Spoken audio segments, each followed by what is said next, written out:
Introducing PubCoin. PubCoin is the rewards program for pub sports contributors. Regular chat contributors share their play of the day, POD, in the YouTube chat, including the phrase POD in their message. At the end of the week, the amount of units earned are converted into PubCoins. PubCoin can be used as reward points for prizes, shop discounts, and contests. Hey, what's going on, y'all? It's Mills here, Pub Sports Radio. Do you guys want to challenge the personalities here at Pub Sports Radio? Do you guys think you're better than them at entering in your MMA predictions and picks? Would you want to get paid for it? $100? Here's how you do it, man. You sign up right here at the link below. It's just this easy. PubSportsRadio.com. Enter your email. Pick your weekly picks. That's it. Oh, and you get bonus points if you can predict how they're going to win in what round. Every single week, a new winner's getting crowned. So every Saturday on Pub Sports Radio. So come on and check us out. You can win $100 just for signing up. Only thing you need to do is see if you can beat us here at Pub Sports Radio by entering your UFC predictions and picks weekly. Do it. I dare you. See you guys soon.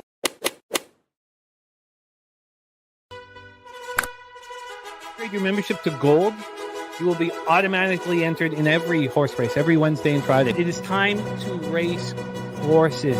We are racing camels today. Shout out to the Gold members. We're racing in San Antonio immediately here. And we're off. 2 minutes, 74 canals on this racetrack. It's wide.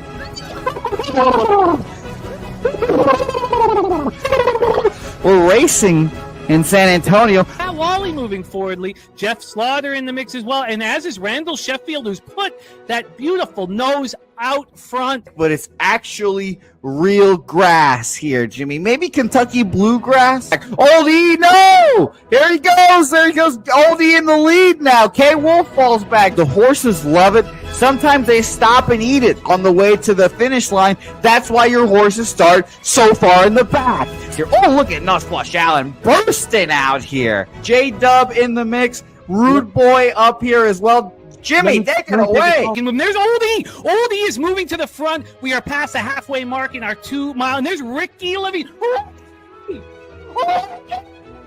Oh my goodness, he's in the mix here. Jimmy, take it home. This is our first dog race ever. 19 seconds left in the horse race here. It's Fernando Mendoza trying to find the wire. 14 seconds left. Can Fernando Mendoza take this home? Here comes Kenny Kencan. Kenny Kencan wants a piece of the pie. Put his schnoz up front. Ricky Bobby, 9 seconds left. Can Donut Silks make a run? Can Res Mall make a run to be $50? You son of a bitch! Here comes Tori Coker. Kenny Can Smoking Mirrors. Director 97 home. That is way. Here comes Jason Meyer, the Eldorado Custodian. Billy Friedrich. Joe's one. They're all coming down the finish. Coin! Fired! That's nowhere! Oh no! Fanatical Jim!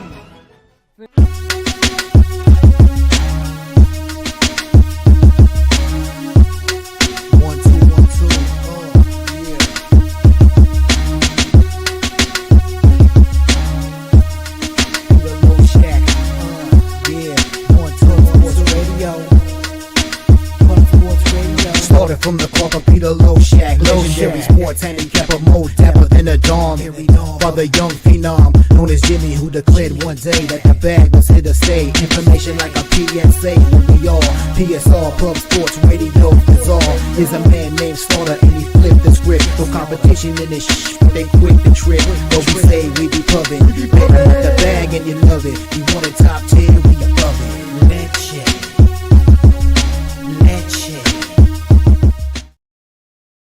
What up, cappers, gamblers, punters, low baggers? What's happening? It is Tuesday, February 11th. Peter Loshak should be here shortly. I am sick, man. Fucking sick, but I can't miss these shows.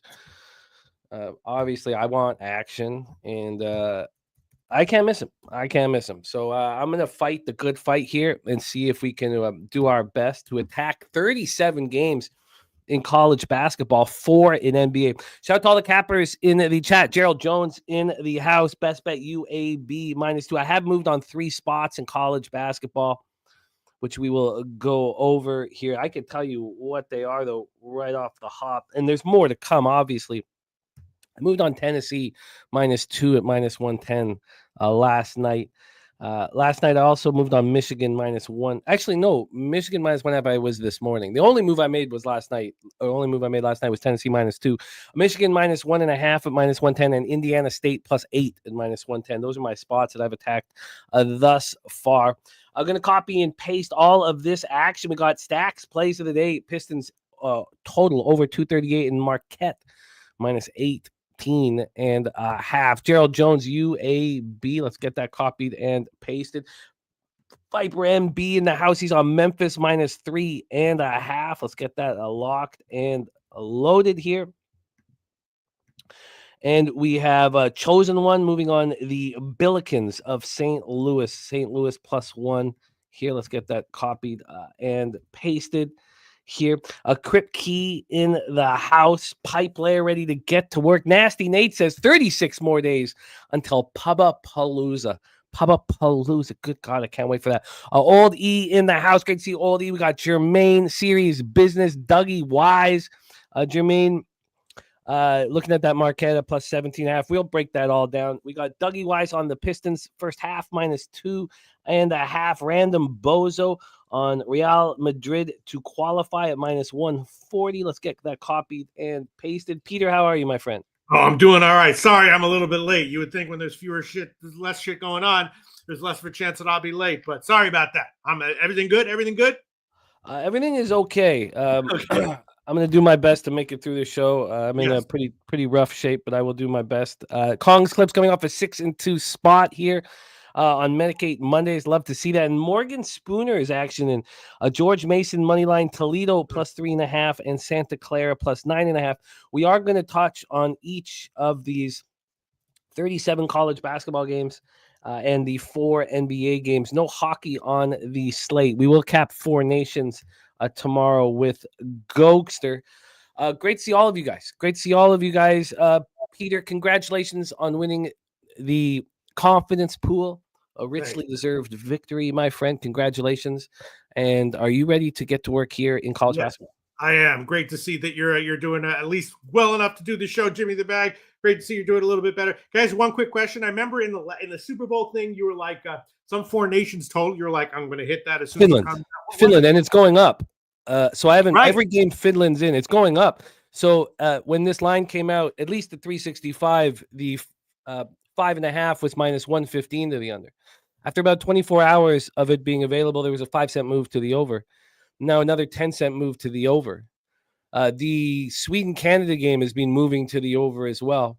Yeah. Now I imagine with the spectacular, lineups that these teams, the Americans and Canadians are putting out, that these games would move towards the over. But they're all moving towards the over, except for Sweden-Finland on Saturday, which has moved 10 cents to the under. So 5.5 open at -125, now -135. Which is the one you like is Finland-USA? I'm going to bet every Finland game, first period under and full game under. And so, but then the question is, at what point do you bet it? So I'm just watching how high it goes. Yeah. Is there a chance it could get to 6? I mean, it's madness to me. Absolutely madness. The Americans now you like it more? Slow. Now you like it even more or not? Oh, yeah. Yeah. Oh, I'm betting it regardless. Yeah, I like it. Oh, yeah. Really? This is great. Oh, yeah. This is wonderful. Of course. Who in their right mind would look at this American team and not want the over 5.5? Sure. We're playing on cappers who maybe don't watch Finnish hockey.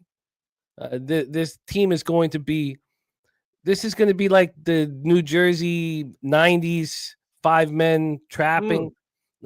Finland knows they're completely outgunned offensively.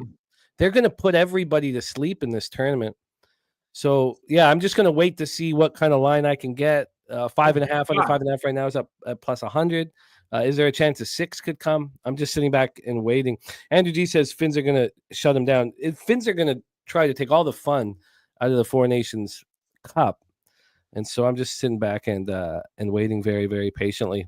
Yeah, I'm seeing. So let me. Would you also say that you like Finland team total unders as well?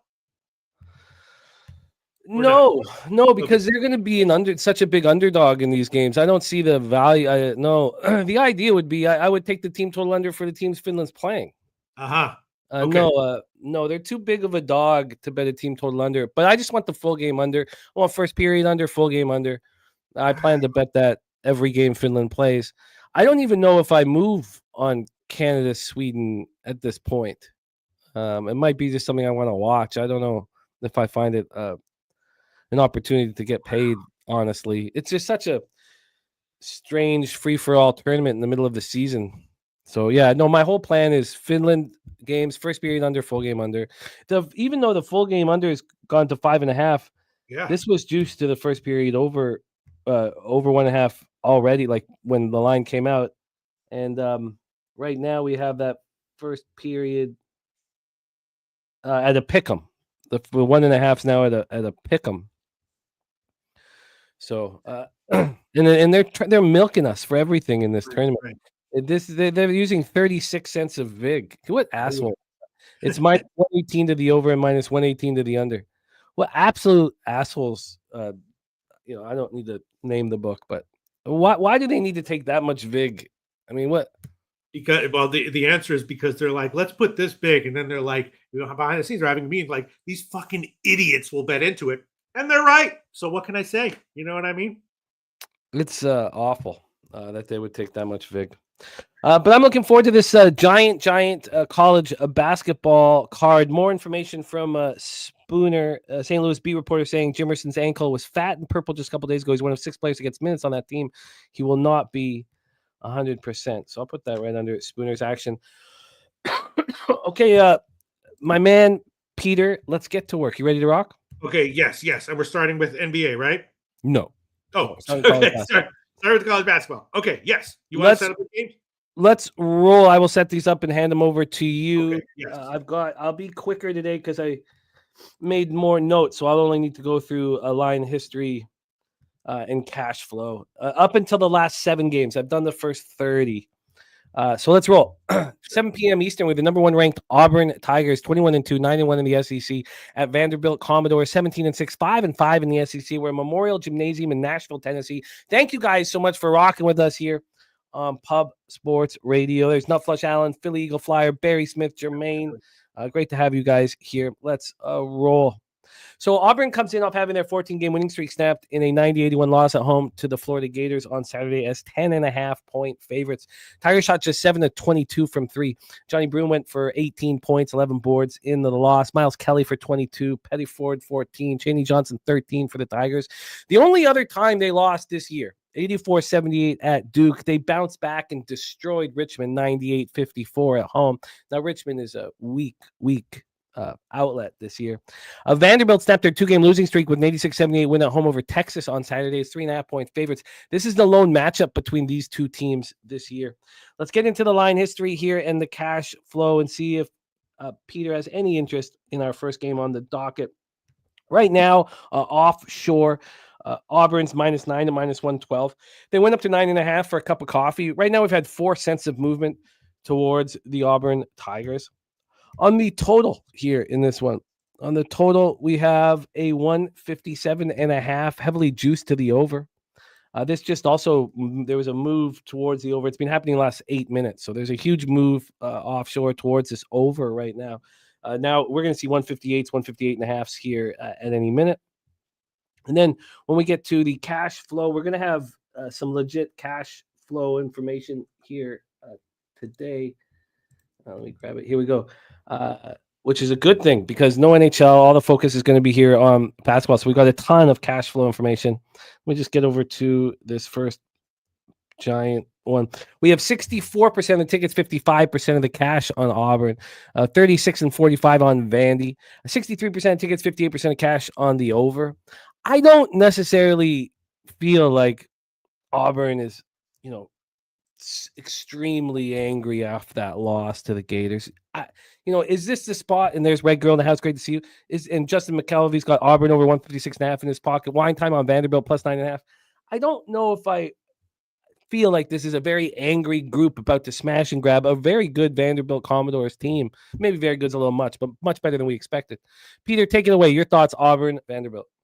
Yeah, it's a tough one. Of course, Auburn off the loss, and Vandy, they've been very good at home. And in general, I was kind of expecting that this year. You know, it's kind of an up year for Vandy. So you're right. 9.5 is a lot, and I didn't bet this. I would definitely be leaning Vandy on today's college card. There's one game that I bet. I guess should I tell you right now which one it was that I hit? Yeah, I told everybody the 3 spots I bet. Yeah, what have you bet? I hit Kansas first half. You can get 10. I found 9.5 minus 113. So I did hit that one. And I think there's a few others I hit, but not a lot on today's card, but that's a good thing because that means that, there's probably going to be a lot of live and halftime stuff that I like. Those kind of go up, hand in hand. When there's a lot of like stuff I'm liking pregame, there's a lot of, if it means that there's stuff I'm liking at the half, it's because I lost a bunch of my pregame and first half stuff already. So this is a classic example of one of these games. I'm going to be watching it live and or monitoring it live, looking at the half.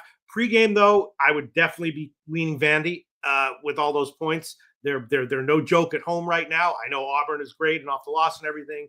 I didn't bet it, but leaning Vandy, no bet for me though. No bet for me here either. There's a lot of opportunities for us here on the board, so not interested. I can understand why wine time's on Vandy, but again, I do not want to mess with Auburn off a loss. But I don't know how angry they are off of this loss. Let's move on. 7 p.m. Eastern with the number 3 ranked Florida Gators. I just want to say one thing, right, yeah. Jim? The Kansas game. Like how angry is Kansas off the loss? I don't know, but they're at home and they're playing a team that fucking sucks. Now Auburn's on the road, playing a team that's good and undervalued. That's a different situation, I think losing to Kansas State is something that bothers them. Yes. So that I like that angle quite a bit more than this one. But it more has to do with just that Colorado legit sucks and Vandy is good and undervalued. So I agree with Weinstein. I just haven't bet it yet, but I agree with it. I might bet it. We roll on to Gators, Bulldogs in the SEC, Rupp Arena in Lexington, Kentucky.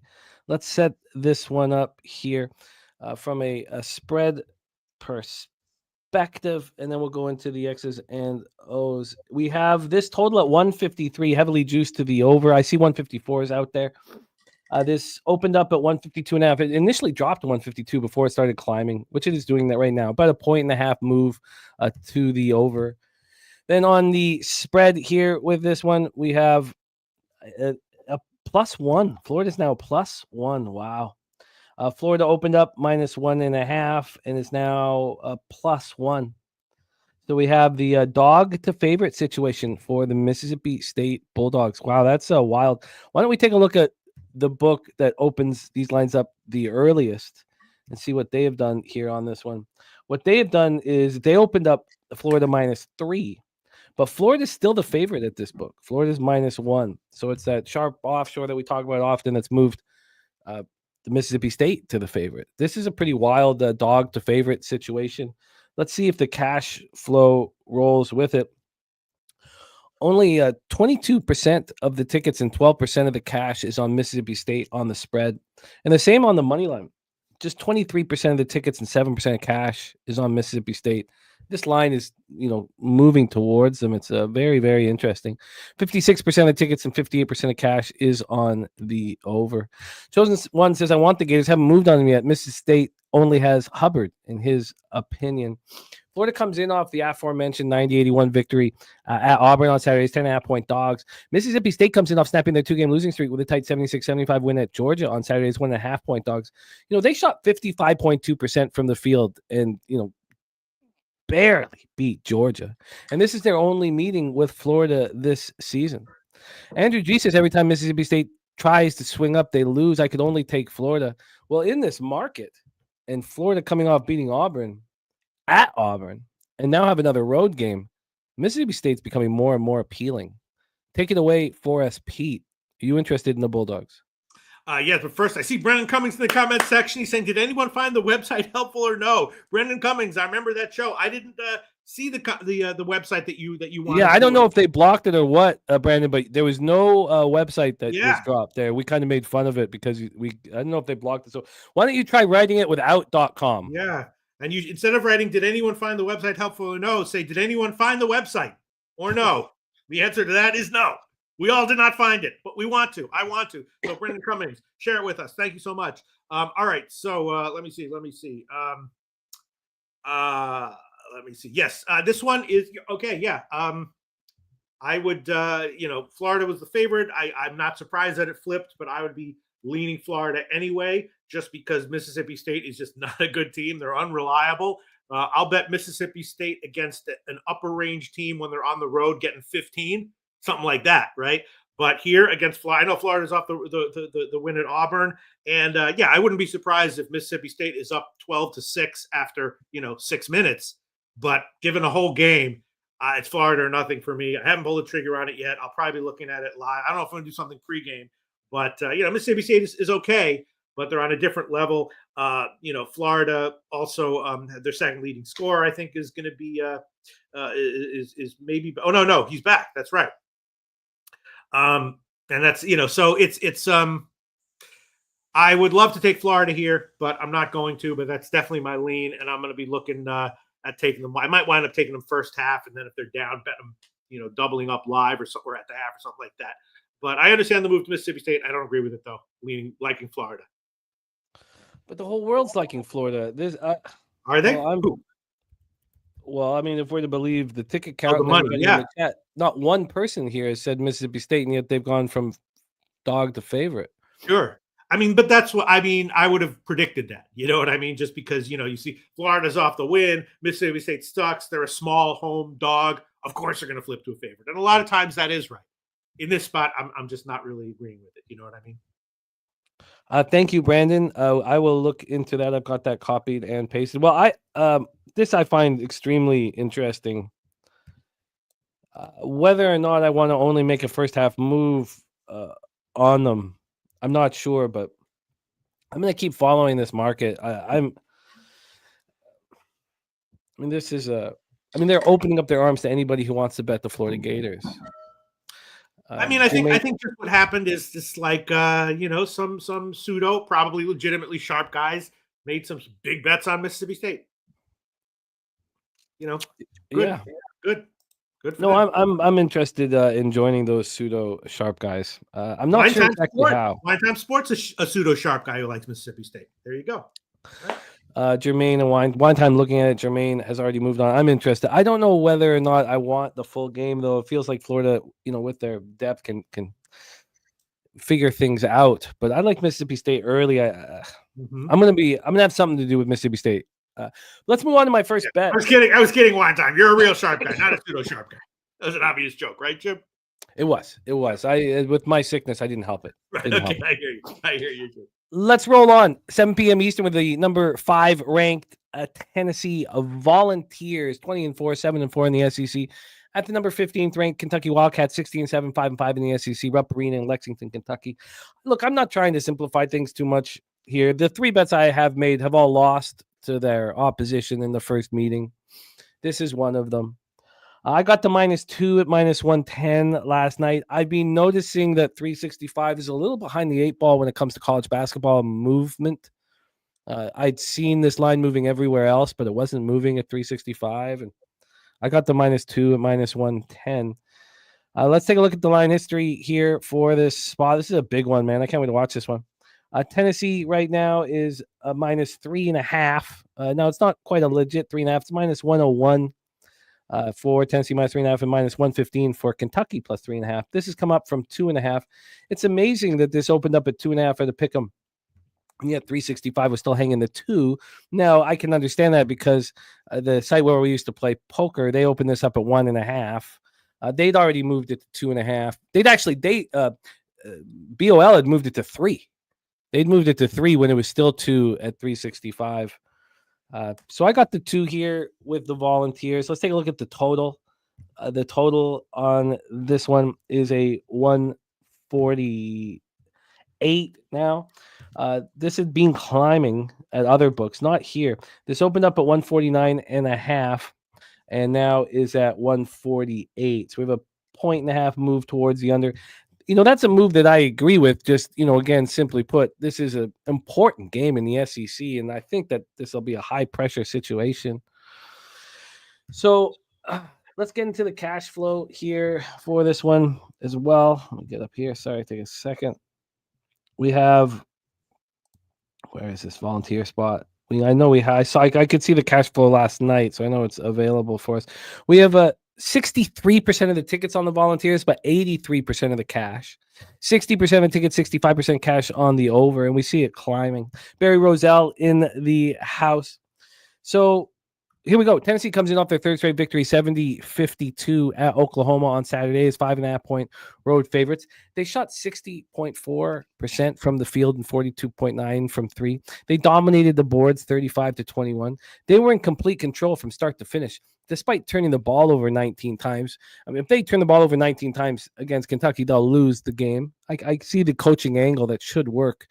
Kentucky snapped their two-game losing streak with a dominant 80-57 victory at home over South Carolina on Saturday as 10.5-point favorites.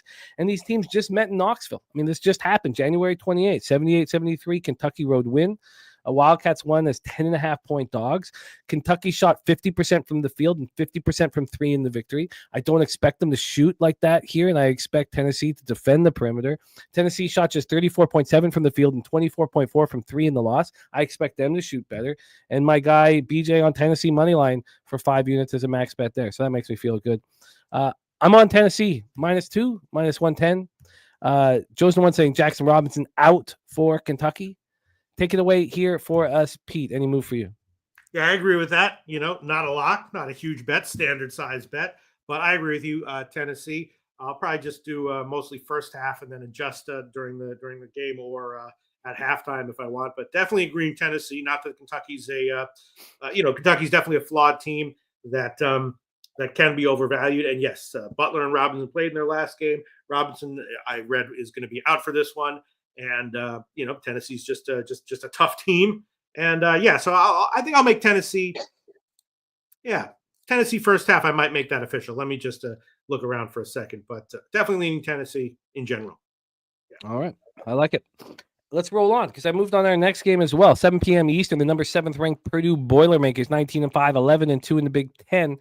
At the 20th ranked Michigan Wolverines, 18-5, 10-2 in the Big Ten. We're at Chrysler Center in Ann Arbor, Michigan. I moved on Michigan. -1.5 and -110. I look at the cappers who take the money line in this situation, and I can't do it. I don't want -130s. I just don't want them.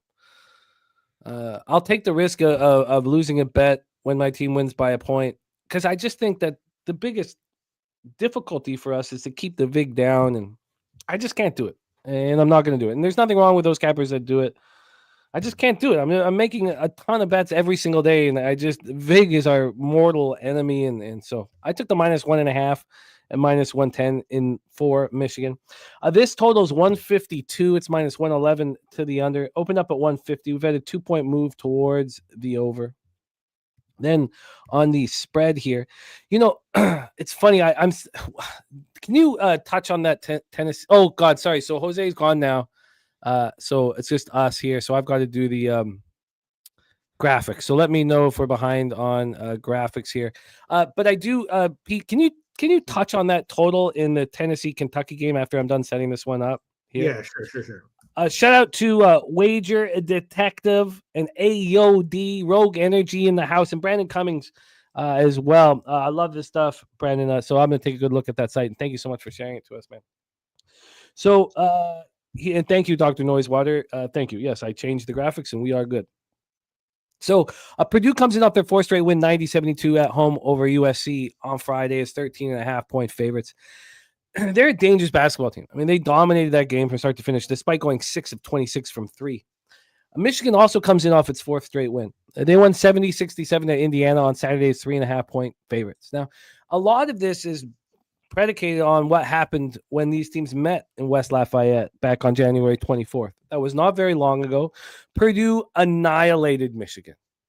They destroyed them. 91-64 is 4.5-point favorites. Michigan turned the ball over 22 times compared to just 6 for Purdue. Purdue was up 51-26 at the half. It was a debacle. I think Michigan steps up here in Ann Arbor and takes care of business in a game that means a lot to them. So I've moved on them. Let's take a look at the line history here for this one. We've already discussed the total. On the side, Michigan right now -1.5 at -111. So we've actually had a half-point move, which makes me a little nervous towards Purdue. Makes me a little nervous. Let's take a look at the cash flow then for this spot. And I'll have these set up better here. But 41% of the tickets and 63% of the cash on the spread is on Michigan. On the money line, 59% of tickets and 42% of the cash. So that's not the best situation. 67% of tickets, 68% cash on the over.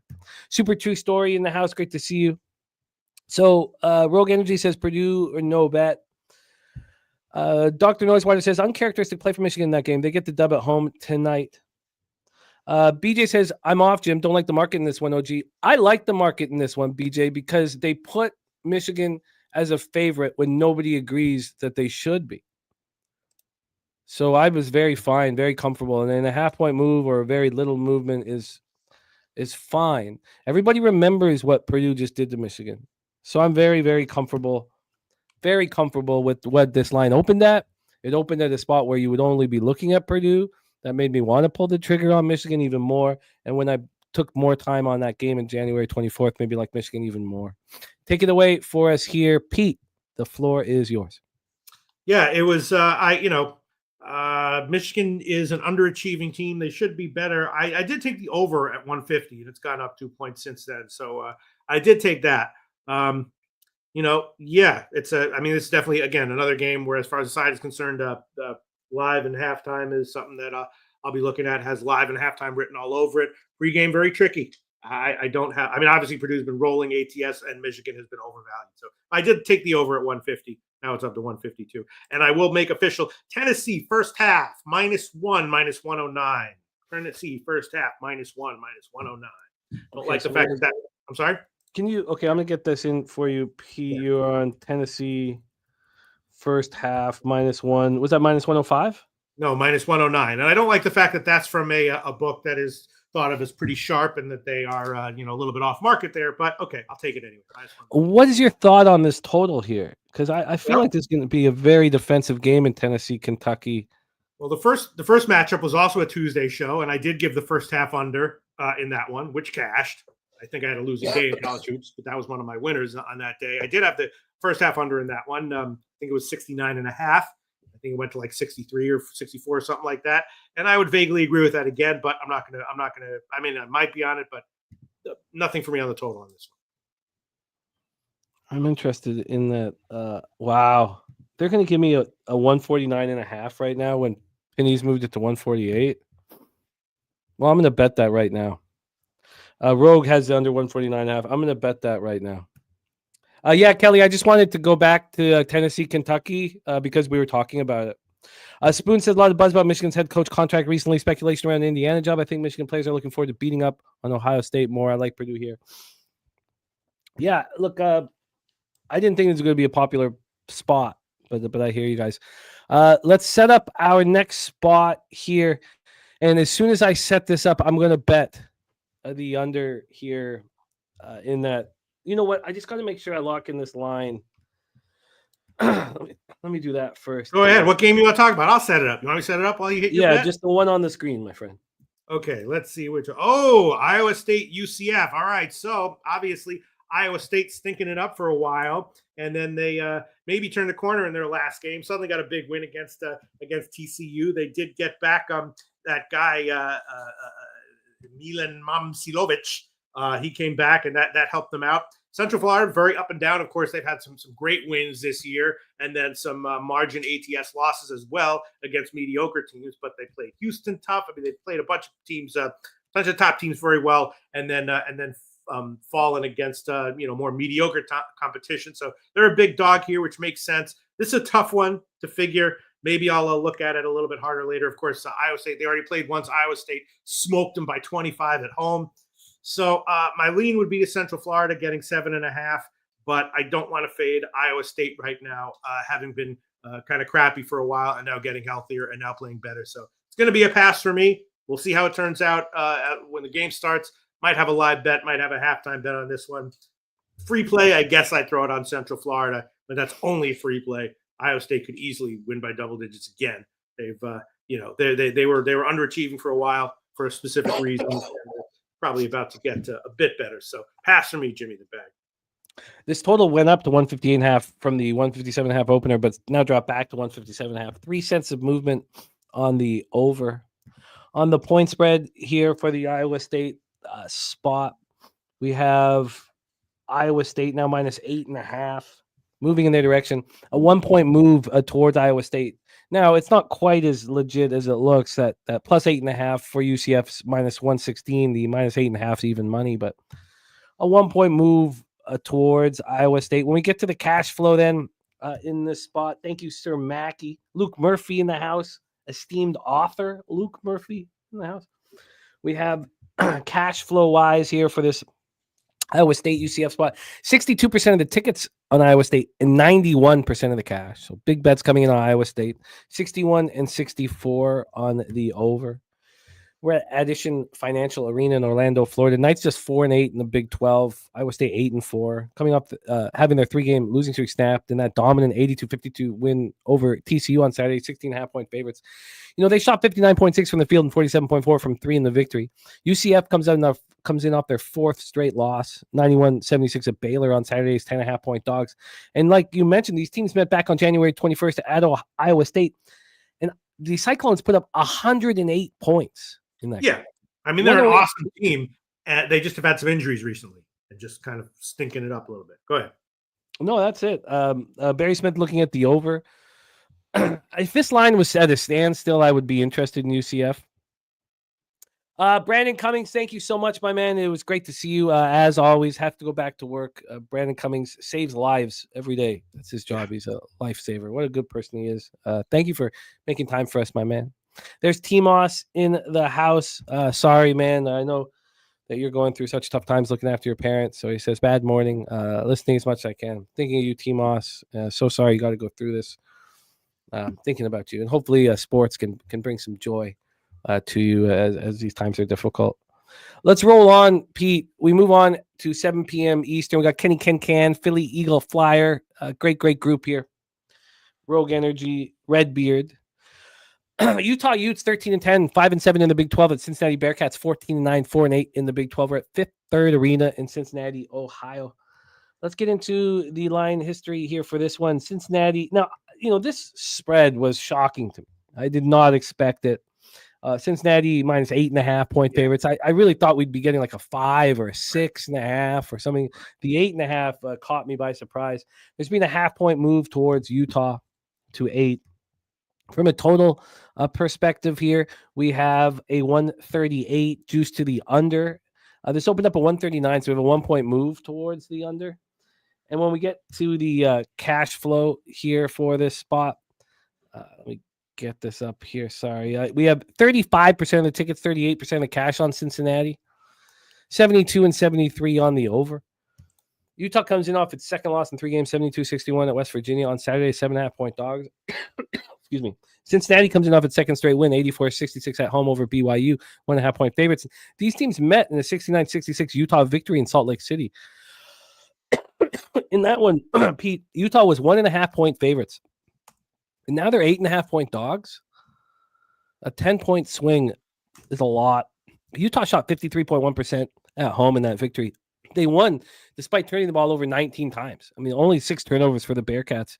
Utah out-rebounded the Bearcats 41-23 in the victory. Cincinnati shot just 39.3% from the field in the loss.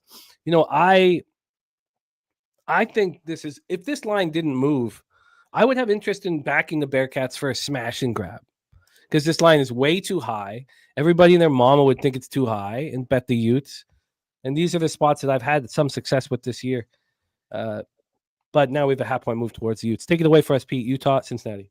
Yeah, I mean, I basic standard shit here. Utah obviously tends to struggle on the road more so than at home. They are they're off a bad road loss standard to decent but not impressive team, West Virginia. Cincinnati is off 2 impressive wins and covers though. They had been bad before that. I might take a shot with Utah first half +4. I agree. And, if Cincinnati's up by 20 at some point during the game, someone knew something and I didn't, I haven't bet it yet, but I'll probably take a shot with Utah first half and then do something live or full game. I mean, at the half, depending on how things go. But I'm definitely leaning Utah +8, and we'll probably have a bet on first half +4. Well, let's roll on. I'm in rough shape here, Pete. I'm gonna do my best. I'm just sweating buckets too. Yeah, So whatever you can do is fine. okay, let's roll on here. I apologize for the coughing for all of you guys. I apologize. Let's roll on to our next spot on the board. 7 p.m. Eastern with the BYU Cougars. We just talked about Cincinnati taking them to the woodshed on Saturday. 15-8, 6-6 in the Big 12. The West Virginia Mountaineers, 15-8, 6-6 also in the Big 12. We're in Morgantown, West Virginia for this one. Let's get this line history up and Adam. We have this total at 135, juice to the over at -111. This opened up at 137, so I've had a big move towards the under. On the point spread here for this spot, we have West Virginia -2 and -108. That's exactly where they opened, -2. It moved up to -2.5 for a little bit now, but now we're back at 2, so no movement here. Troy Torrance in the house. Great to see you, Troy. From a cash flow standpoint, I've made a lot of moves. We've made moves on the opening card so far, Troy. We'll go over them in a second. From a cash flow standpoint here for this BYU spot, we're getting no information from the Action Network. So BYU comes in off their second straight loss, 84-66 at Cincinnati on Saturday, 1.5-point dogs. West Virginia comes in off their second win in 3 games, 72-61 at home over Utah on Saturday as 7.5-point favorites. These teams meet again on March 1st. Yeah, Troy, I moved on Tennessee. I got -2. I'm in business. Rogue Energy says, let's go Morgantown. I'm on Tennessee, full game -2. I bet it last night. Tweeted out. Peter's on the first half. Pete, take it away. BYU, West Virginia. This one's similar to the other one, to the Utah game.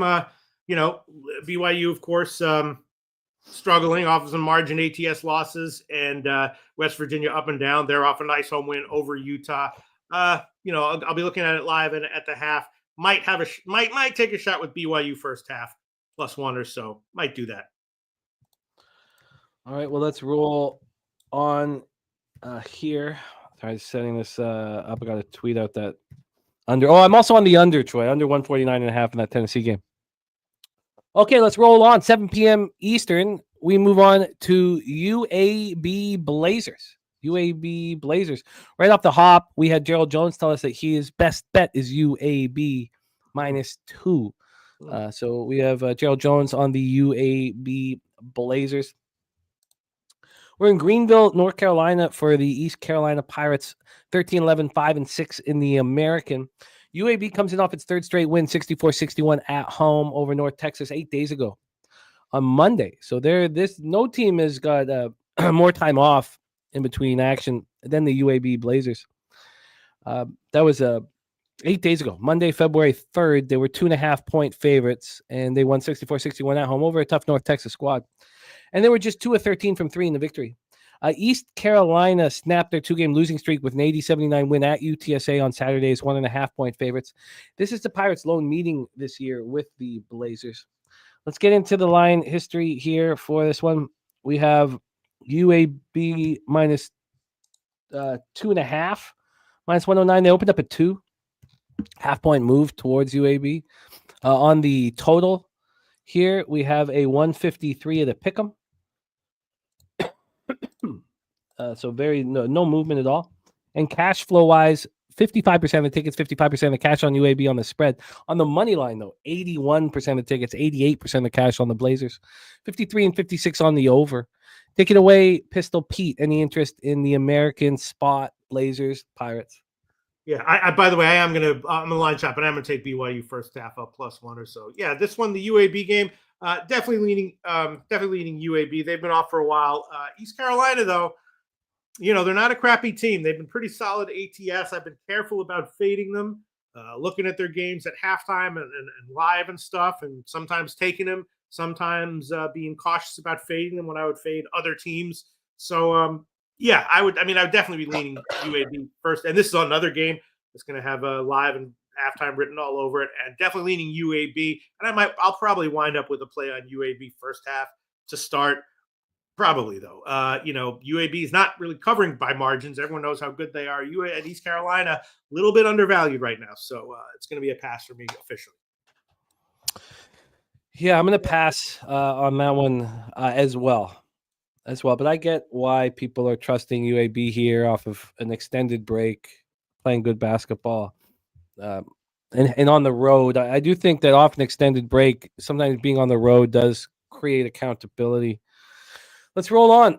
7 p.m. Eastern, we have the Syracuse Orange, 11-13, 5-8 in the ACC at the Miami Hurricanes, 5-18, 1-11 in the ACC. We're Coral Gables, Florida for this one.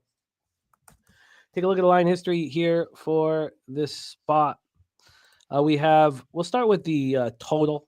This total is at 151.5, heavily juiced to the over. I see 152.5 across the board. This got down. So this opened up at 153 at 10:51 p.m.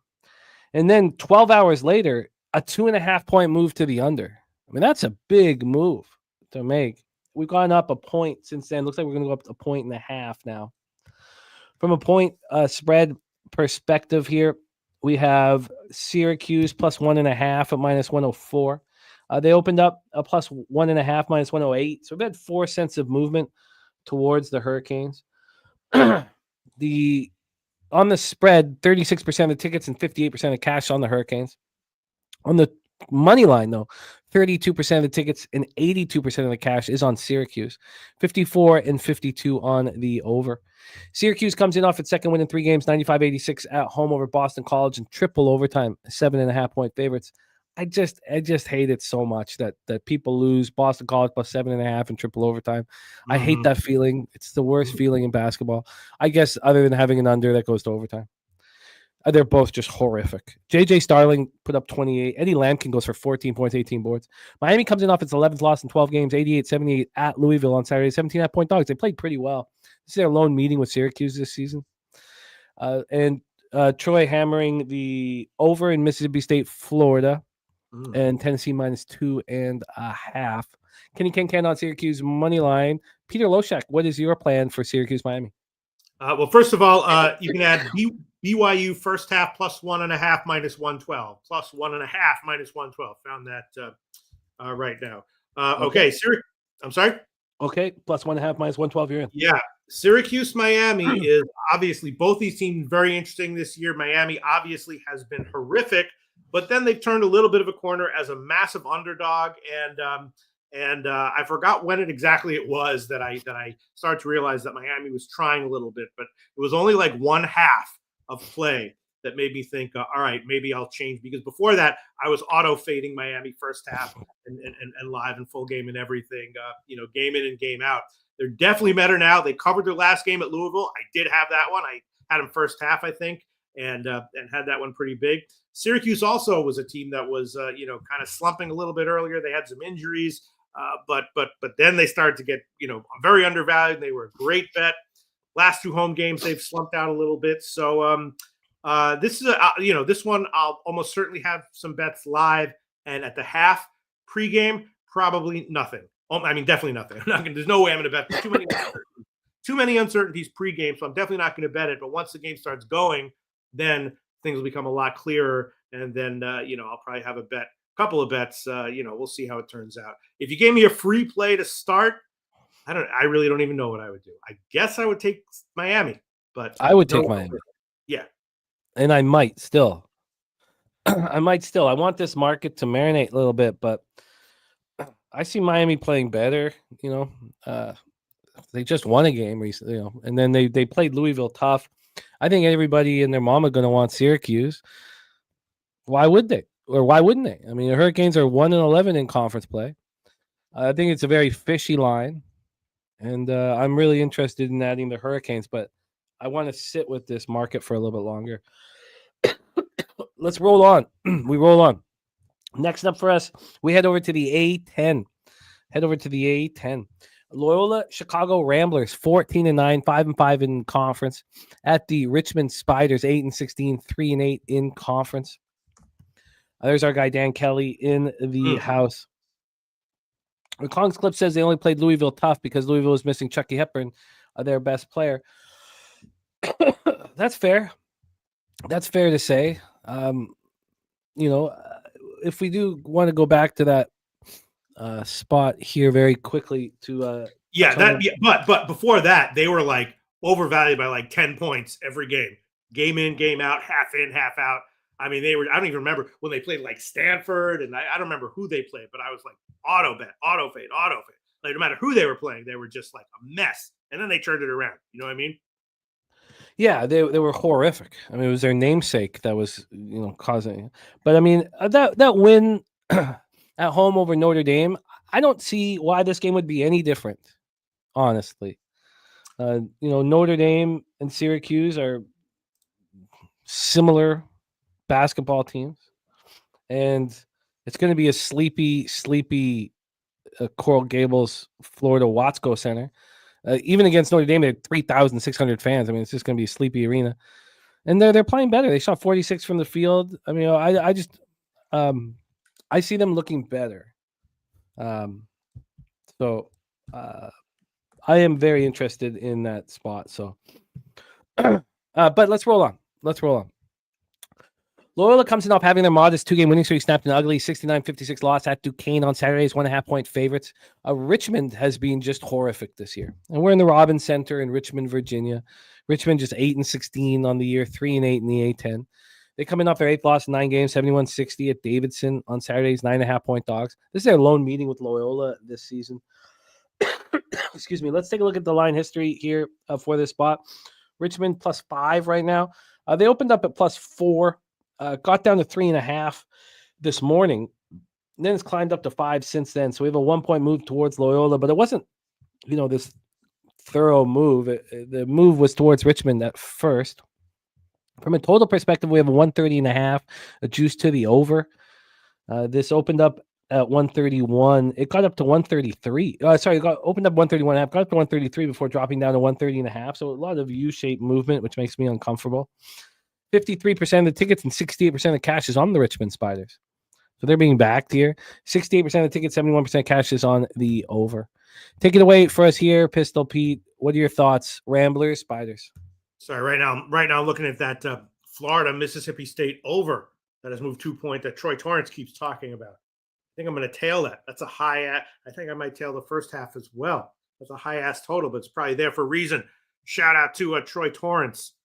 Mississippi State over. I think I'm going to tail it. He's saying I have some absolute fire trends.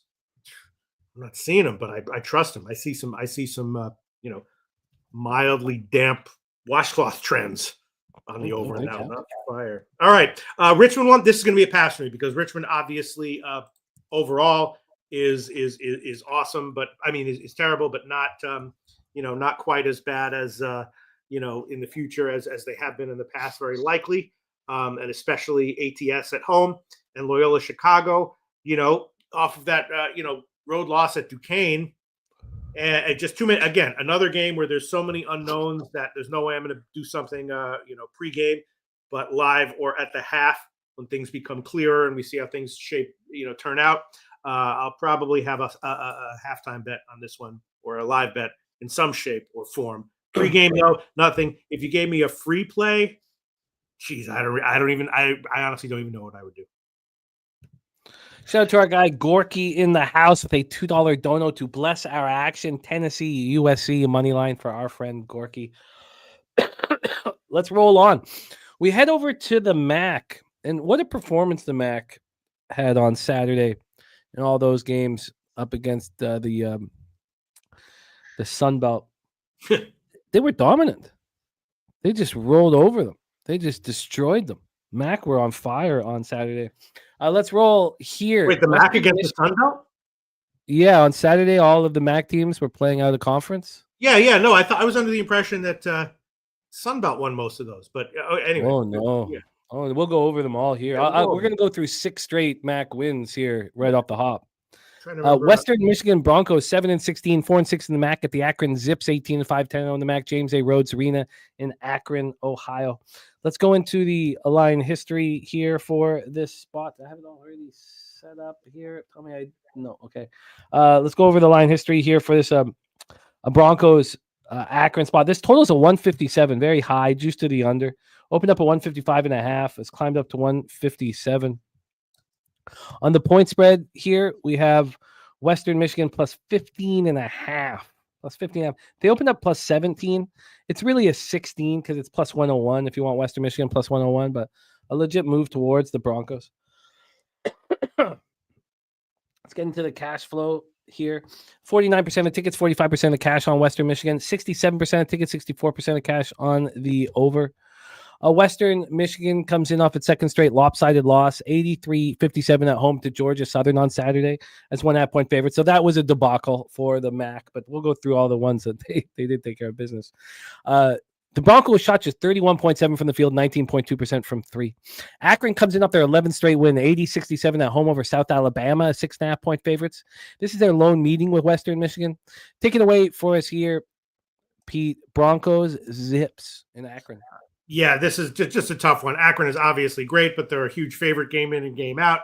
They don't always cover. And Western Michigan, off of 2 margin ATS losses, but, that doesn't mean I'm necessarily going to want to, lay that many points with Akron. Motivation's unclear. Sometimes in these kinds of games, I'll look more closely at, totals, team totals in the first half total, maybe a first half over. But as of right now, definitely a pass for me. Might have something if I look into it more, closer to tip. As of right now, just a pass. Yeah, I don't find anything appealing there. Let's roll on. We stay in the MAC though. The Toledo Rockets 15-8, 8-2 in the MAC. The Miami of Ohio Redhawks 18-5, 9-1 in the MAC. We're at Millett Hall in Oxford, Ohio. Toledo comes in off its 5th straight victory, 72-69 at home over James Madison on Saturday, 1.5 point dogs. What a performance by Toledo in that one. They only turned the ball over 3 times. Redhawks also won over their Fun Belt rival. Or not rival, but opponent. Redhawks coming off their 4th straight win, 69-62 at home over Troy on Saturdays, 1.5 point dogs. This is their lone meeting with the Rockets this year. Let's get into the line history here for this one. Toledo opening up at plus 3.5, they're now plus 4.5. So we've got a 1 point move toward Miami of Ohio. From a total perspective here, we have, here we go. Sorry. We have a 158.5 juice to the over. I see 159s across the board, but this is just a 4-cent move, and that's all that's happened there. And then from a cash flow standpoint, 45% of tickets, 47% of cash on Toledo, 45 and 44 on the over. Take it away for us here, Pete. Toledo, Miami. These MAC games, especially when there's 2 good MAC teams going up against each other, tend to be very dicey, at least for me, pregame, but live and at the half. There's a lot of good opportunities there. So, both these teams, very good ATS. Don't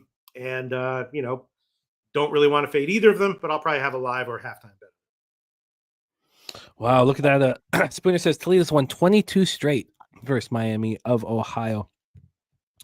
22 straight. Toledo won by 30 last year in Miami of Ohio. What a difference a year makes. This Redhawks team is playing good basketball. I have interest in backing the Redhawks here. Playing good ball right now. Line moving in their direction. I'll leave that as a question mark here, but I'll have a lot of asterisks beside it. Didn't think that was going to be part of the plan, but it is now. Let's roll on, and we stay in the MAC for. Oh shoot! Sorry, and I didn't even move the. So that was Toledo and Miami of Ohio Redhawks. We're gonna have to start getting used to this here on the show.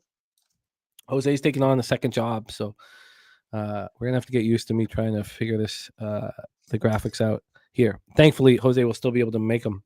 Now, Jose will be with us full days on Thursday and Friday. With us full days on Thursday and Friday. Okay, let's roll. Next up for us, Ohio Bobcats, 12-11, 6-4 in the MAC at the Bowling Green Falcons, 9-14, 3-7 in the MAC. Stroh Center in Bowling Green, Ohio. Let's get into the line history here for Bobcat basketball. We have, come on, here we go. This total's at 155. Nice high total for you. I had to pick them. It has not moved a cent since it opened. On the point spread here, we have Ohio minus 4.5 at minus 117. Heavily juiced towards them. It's not juiced at other books, but here it is juiced towards them. Looks like a 5 might be coming, but it's been like that for a while. And only one book I've seen that's moved to a 5. We get to the cash flow here. We have, where the hell is Ohio? God, here we go. We have 36% of the tickets and 17% of the cash on the Bobcats. That's interesting. So Bowling Green 64 and 83, 57 and 59 on the over.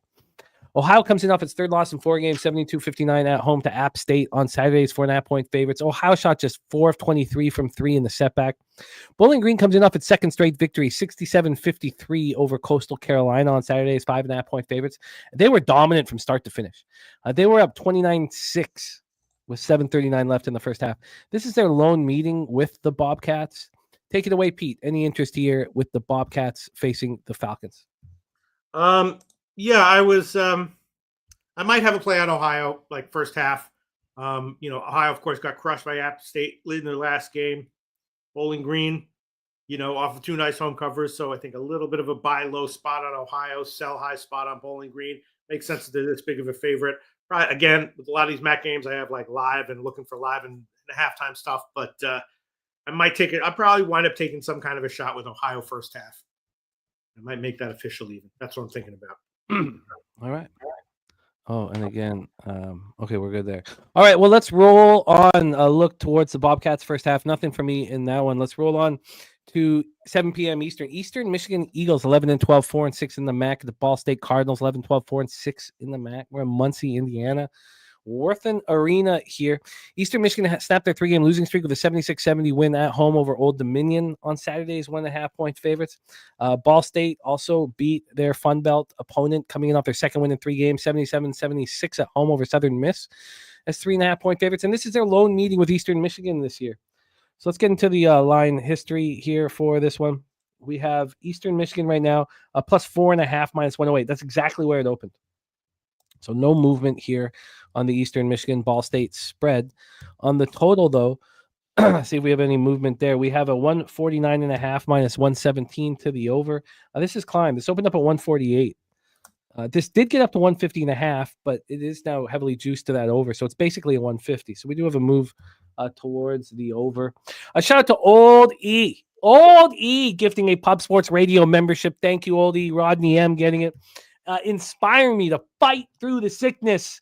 My friend Old E in the house, always inspiring us here in the chat. Thank you, Old E, my man. Means a ton to us. So here, let's get into the cash flow for this Eastern Michigan Ball State spot. 32% of the tickets, 24% of the cash on Eastern Michigan. Just 32 and 24. Yet this line's not moving. 58 and 57 on the under, and this total's climbing. Interesting. Take it away for us here, Pete. Eastern Michigan Eagles, Ball State Cardinals. Well, yeah, I'm taking Ball State. I'm taking the Eastern Michigan games very lightly and carefully this year because of the earlier cheating allegations against them, or point shaving allegations or whatever. They are off a nice home win and cover, which is nice. They're going to get their wins and covers. Ball State, good in general, lost their last one, ATS. I'd be leaning Ball State here, but I'll wait and stay. Definitely nothing pregame. I don't want to take, I don't know, Eastern Michigan first half and they lose by 20. Like, how'd that happen? Take a wild guess. So pass for me pregame. Pass there. Bomb.com on Ball State. I do have some thoughts on Eastern Michigan here, but I'm going to spend more time with it afterwards. But we stay in the MAC. We got 2 more games in the MAC before we get to Arizona, Kansas State. So let's roll into our next spot. Excuse me. We have Central Michigan Chippewas 11-12, 4-6 in the MAC. Of the Kent State Golden Flashes 15-8, 5-5 in the MAC. We're in Kent, Ohio here for this one. Get into the line history here. We have, here we go. We have this total at 134, juice to the under. That's exactly where it opened, but we have had a 2-cent move to the under. Very little movement on the point spread here. We have Central Michigan plus 6.5. They opened up at plus 7, so we have a half-point move towards Central Michigan. This initially went to 7.5, but that doesn't tell the whole story. The books that came out real early, like around 1 or 2 in the afternoon, they opened this up with Central Michigan plus 9. So that was at 2:10 p.m. So maybe it's gone too far at this point, depending on what books you are looking at. When we get to the cash flow, 62% of the tickets, 60% of the cash on Central Michigan, 83 and 85 on the over. Central Michigan comes in off its second win in 3 games, 85-70 at home over Texas State on Saturday's 1.5-point favorites. Chip shot 57.4 from the field and 50% from 3 in the victory. So I think we're at 6 straight now of beating the Fun Belt from the MAC. And now make it 7 because Kent State comes in off its 3rd win in 4 games. That was impressive. 76-75 over Arkansas State. No, they were at home at a pick'em. And this is their lone meeting with the Chips this year. Take it away. I was just talking about ATS. I was under the impression they didn't do well ATS, but maybe I was wrong. No, you're right. I was just talking about all of the wins. Right. Chips, Kent State. Take it away. Yeah, let me okay, hold on one second. Yes, let me just pick up my notes here. I definitely didn't yeah, it's a high total. I mean, sorry, it's a high line. My numbers said that the total shouldn't be this low, but maybe that's because I am missing something. So I didn't bet the over, but my numbers indicated that the total was significantly lower than it should be. No idea why it is where it is. And Kent State, one of these teams that has had ATS issues at home. There is something to that, although it can also be overvalued in an individual season, because of the small sample size. So, Central Michigan, very up and down. Sorry to be a broken record here, but this is another game me looking live and halftime. Nothing pregame. Interesting. Spooner says Kent State center worked his way back from midseason benching. He started his last game. I like Kent here, but too many points. Right. And Mel taking Finland to have 0 round robin points, plus 380. They're really dealing with injuries at this point. It's an interesting look. Mel, so if Finland's dealing with injuries, will they have the manpower to hold the other teams down? It will be even tighter. Even tighter. The injuries will cause them to be even more defensive. Like it's even tighter, huh? Yeah. That's like when a woman has a baby and then they sew it up and then it's even tighter than it was before. No, I'm sorry. That's perfectly put. I'm not a real comedian, Chip. Let's roll on. Let's roll on. And great stuff, Mel. Red Girl looking at Kent State there. Let's roll on, though. Next up for us, we have 7 p.m. Eastern action. The Buffalo Bulls coming off their 3rd straight loss, 80-75 at home to Georgia State on Saturday's 2.5-point dogs. Bulls 2-8 in the MAC. NIU 1-9 in the MAC. In that Bulls loss at home, Georgia State, they shot just 33.3 from the field and 15.2 from 3. Northern Illinois coming off their 4th straight loss, 66-64 at home versus the Louisiana Ragin' Cajuns. It's 1.5-point dogs. This is their lone meeting with the Bulls this year. Let's get into the line history here for this Buffalo spot. We have Buffalo right now at +3 at -110. There's a lot of 2.5s. There's even 2s on the board, but this is up to 3 here. A 1-point move towards NIU. When we get to the total in this one, we have a 154.5 juice to the under at -104. This opened up at 152, so we have a 2-point move towards the over. And when we get to the cash flow here for the Buffalo NIU spot, sorry, let me grab it here. And this is a spot where I think the market is leading me towards the Huskies. And I think it's somewhere I want to be. I think NIU can take care of business here. 59% of the tickets, 72% of the cash on the spread on NIU. Now 80 and 82 on the money line. So there's a lot on them. 50-50 on the ticket count with the total, but 53% cash on the over. Take it away for us here, Pete. Bulls, Huskies.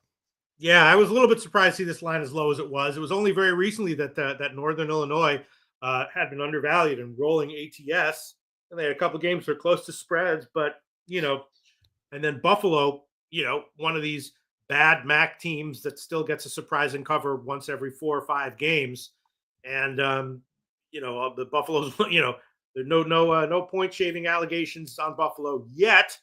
That doesn't mean they're not going to come later. I'm not saying anything. I'm just saying they're a MAC team that makes me a little bit nervous betting any of their games pregame. But I was definitely liking Northern Illinois here. I can't really explain why the line is so low because I thought it should be a bit higher for sure. Maybe I should check one of those. Go ahead. You thought the Huskies would be like a 4-point favorite. Yeah, right. Yeah. Okay, that will give me some more food for thought because I'm interested in the Huskies here, but Maybe the spread should have been a little bigger here. Res Mob in the house. We have the respect play of the day. Alabama first half. And also, Kellen Moore is the Saints head coach. Mm-hmm. Wow. All copied and pasted. Thank you, Rez. Get that into our Alabama game that will be coming up here shortly. Well, that concludes 7 p.m. action for us. Excuse me. So we're going to roll into our 8 p.m. action, and we start with a big one. 8 p.m. action. Number 13th ranked Arizona Wildcats, 17-6, 11-1 in the Big 12. At Kansas State Wildcats, 12-11, 6-6 in the Big 12.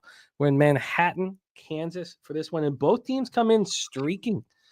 Let's take a look at the line history for this spot. We have, where the hell is it? Here we go. We have this total at 150, minus 112 to the over. This opened up at 150 and a half, got down to 149 after 150. Still a half-point move towards the under. Let's get to the point spread here in this one.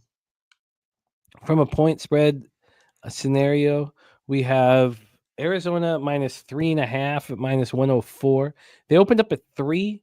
There's been a half-point move towards the Wildcats. We get to the cash flow for this 8 p.m. start. Get over to the 8 p.m. games. This will make things a little easier.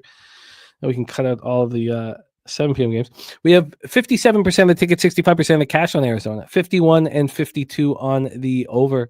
Arizona comes in off its 6th straight win, 82-73 at home over Texas Tech on Saturday, 3.5-point favorites. Arizona shot 51.7% from the field in the victory. Kansas State comes in off its 5th straight win, 81-73 at home over Kansas, 4.5-point dogs. This is their lone meeting with Arizona this year. Is this a letdown spot for the Kansas State Wildcats going up against the Arizona Wildcats? Take it away, Pete. Your thoughts? Man, this is a really tough one because Kansas State, that Kansas win was just the latest in a line of ATS wins and impressive performances by Kansas State. But then on the other side, Arizona absolutely rolling ATS. They are in a bit of a sandwich spot, right? That was a big win over Texas Tech, a revenge game where they stopped shooting threes, and then they got some big stuff coming up. So this another one where it's like, I love games like these because live and at the half, you can sometimes get some great stuff. So if it's a game where I'm completely confused and could go all sorts of ways pregame, that just means a pass for me pregame. But looking close at it once the game starts, and that's what it is. Pass for me. If you gave me a free play, I honestly don't even know what I would do. Maybe under. I don't even know what I would do. It's a very tricky spot. I feel as well. So, Slow Jams Arsenal is backing Kansas State. Wine time on Kansas State. That's a very tough one. Let's roll on. Let's roll over to the A10 here for this one. We have George Mason Patriots playing very well. 19-5, 10-1 in conference at St. Louis Billikens. 14-10, 7-4 in conference. We're in St. Louis, Missouri for this one. Let's get into the line history. We have a St. Louis money line look here from BFV Boxing First Vlog. So this is our second spot here on the show where we have a dog to favorite. George Mason opening up at +1, got up to +2. They were at +2 at 9:35 in the morning, but they opened up as -1. So the dog to favorite is the Billikens. Billikens opening up at +1, now at -1. The Billikens have gone from dog to favorite. Let's get into the total here for this one. We have a 133 juice to the under. I see a lot of 132s and a halves. This was a 132 here as well, but it came back up to 133 about 35 minutes ago. And when we get to the cash flow, excuse me, for this spot here, just get over to it. Cash flow wise, we have no information on the spread. On the money line, though, 65% of the ticket, 66% of cash on George Mason, 67 and 71 on the over. Chosen one on St. Louis, Rogue Energy on George Mason. Take it away for us here. Oh, sorry. Let me set this up a little better. The Patriots here coming off their 9th straight win, 82-67 at home over Rhode Island on Saturday as 8.5-point favorites, 58.2 from the field, 52.4 from 3 in the victory. And they're now 1 game up on VCU, top of the conference. St. Louis comes in off its 2nd loss in 3 games. I was fading them. Morgan Spooner helped me get there. St. Joseph's was a pretty big favorite, and I trusted it. Then St. Louis lost 76-63 at St. Joseph's on Friday. This is their lone meeting with George Mason this year. Take it away, Pete. Any interest in the Patriots Billikens? Well, Spoon with a great comment earlier saying that the beat reporter said Jimerson's ankle was fat and purple just a couple of days ago. He's one of 6 players that gets minutes on that team. He will not be 100%. He's their minutes leader, actually. Yeah, I guess I would have to be thinking George Mason. I don't know when I'm going to pull the trigger on it or if I will. That's how I got to be thinking. I mean, St. Louis is good. You know, they're up and down. They're off a double-digit road loss, though. And George Mason, just in general, very good right now. They can stack good performances, I think. That's a tough one. Another one, they all have live and halftime written all over them, but definitely leading George Mason. I don't know if I'll do anything pregame. Well, we roll on. That one is very difficult. Very, very, very difficult. Let's roll on to the next spot on the board. And I have moved on this one, Pete. I'm on the Sycamores of Indiana State +8 and -110. This is the third of the trio of action I bet before the game. Before the show. Tennessee -2, Michigan -1.5, and Indiana State +8. The Sycamores are 12-13, 6-8 in the Missouri Valley Conference. The Northern Iowa Panthers 16-9, 10-4 in conference. We're at the McLeod Center in Cedar Falls, Iowa. I would sure like to see a 7.5. Let's get into the line history here for this one. We have a total at 152.5. It's -111 to the over. We've had a 1 cent move to the over. And then on the point spread, come on, show me a 7.5. On the point spread here, don't show me an 8.5. We have still an 8. Oh no, this is flipped. Oh no.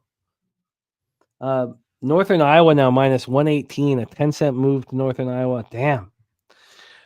When I made this bet, Indiana State was -118. I was thinking, 7.5s were going to be coming. Now that makes me think that 8.5s are coming, and they are coming. 2 offshores I'm looking at right now have moved to 8.5. Oh, no. Do not like that. Let's get into the cash flow here for this one. 38% of tickets, 42% of the cash on the Sycamores, 52 and 52 on the under. Indiana State had their 3-game winning streak snapped in a 85-81 overtime loss at Drake on Saturday's 11.5-point dogs. They're playing their best basketball of the season. And Northern Iowa comes in off its third straight win, 68-65 at home over Illinois State on Saturday's 5.5-point favorites. These teams met Northern Iowa. It was a 74-56 victory for Northern Iowa at Indiana State back on January 25th. The Sycamores shot 34.5 from the field and 28.6 from 3 in the loss. I think they make this a game. Take it away for us here, Pete. Sycamores, Panthers. Sorry, I'm looking again at Buffalo, Northern Illinois. I got to take Northern Illinois at least one way. I'll make a decision on that later. This is a very tricky one. I'm going to pass on this one. Indiana State obviously has been, three huge margin covers now. Northern Iowa, though, in general, a team I don't really like to fade. The line does, in light of what Indiana State's done recently, it's a little bit curious. Also, the total seems a little bit high to me, 152.5. I didn't bet it, but that's what I was thinking. Let me see if that total has moved at all. It's no movement there. Now it's up to like 8 juice towards Northern Iowa. Interesting game. Pass for me. Anyone who bets it, I hope you all cash.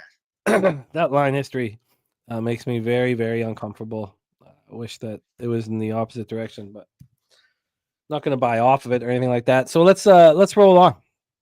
Let's roll on. Next up for us, we head we stay in the Missouri Valley Conference. UIC Flames 14-10, 7-7 in conference at the Murray State Racers 12-13, 6-8 in conference.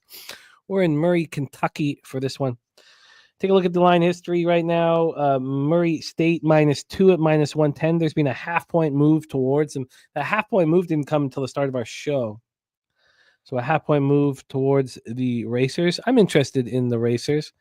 From a total standpoint here, we have a 146.5 at a pick'em. There's been no movement. And then when we get to the cash flow for this spot, here we go. We have no information on the spread.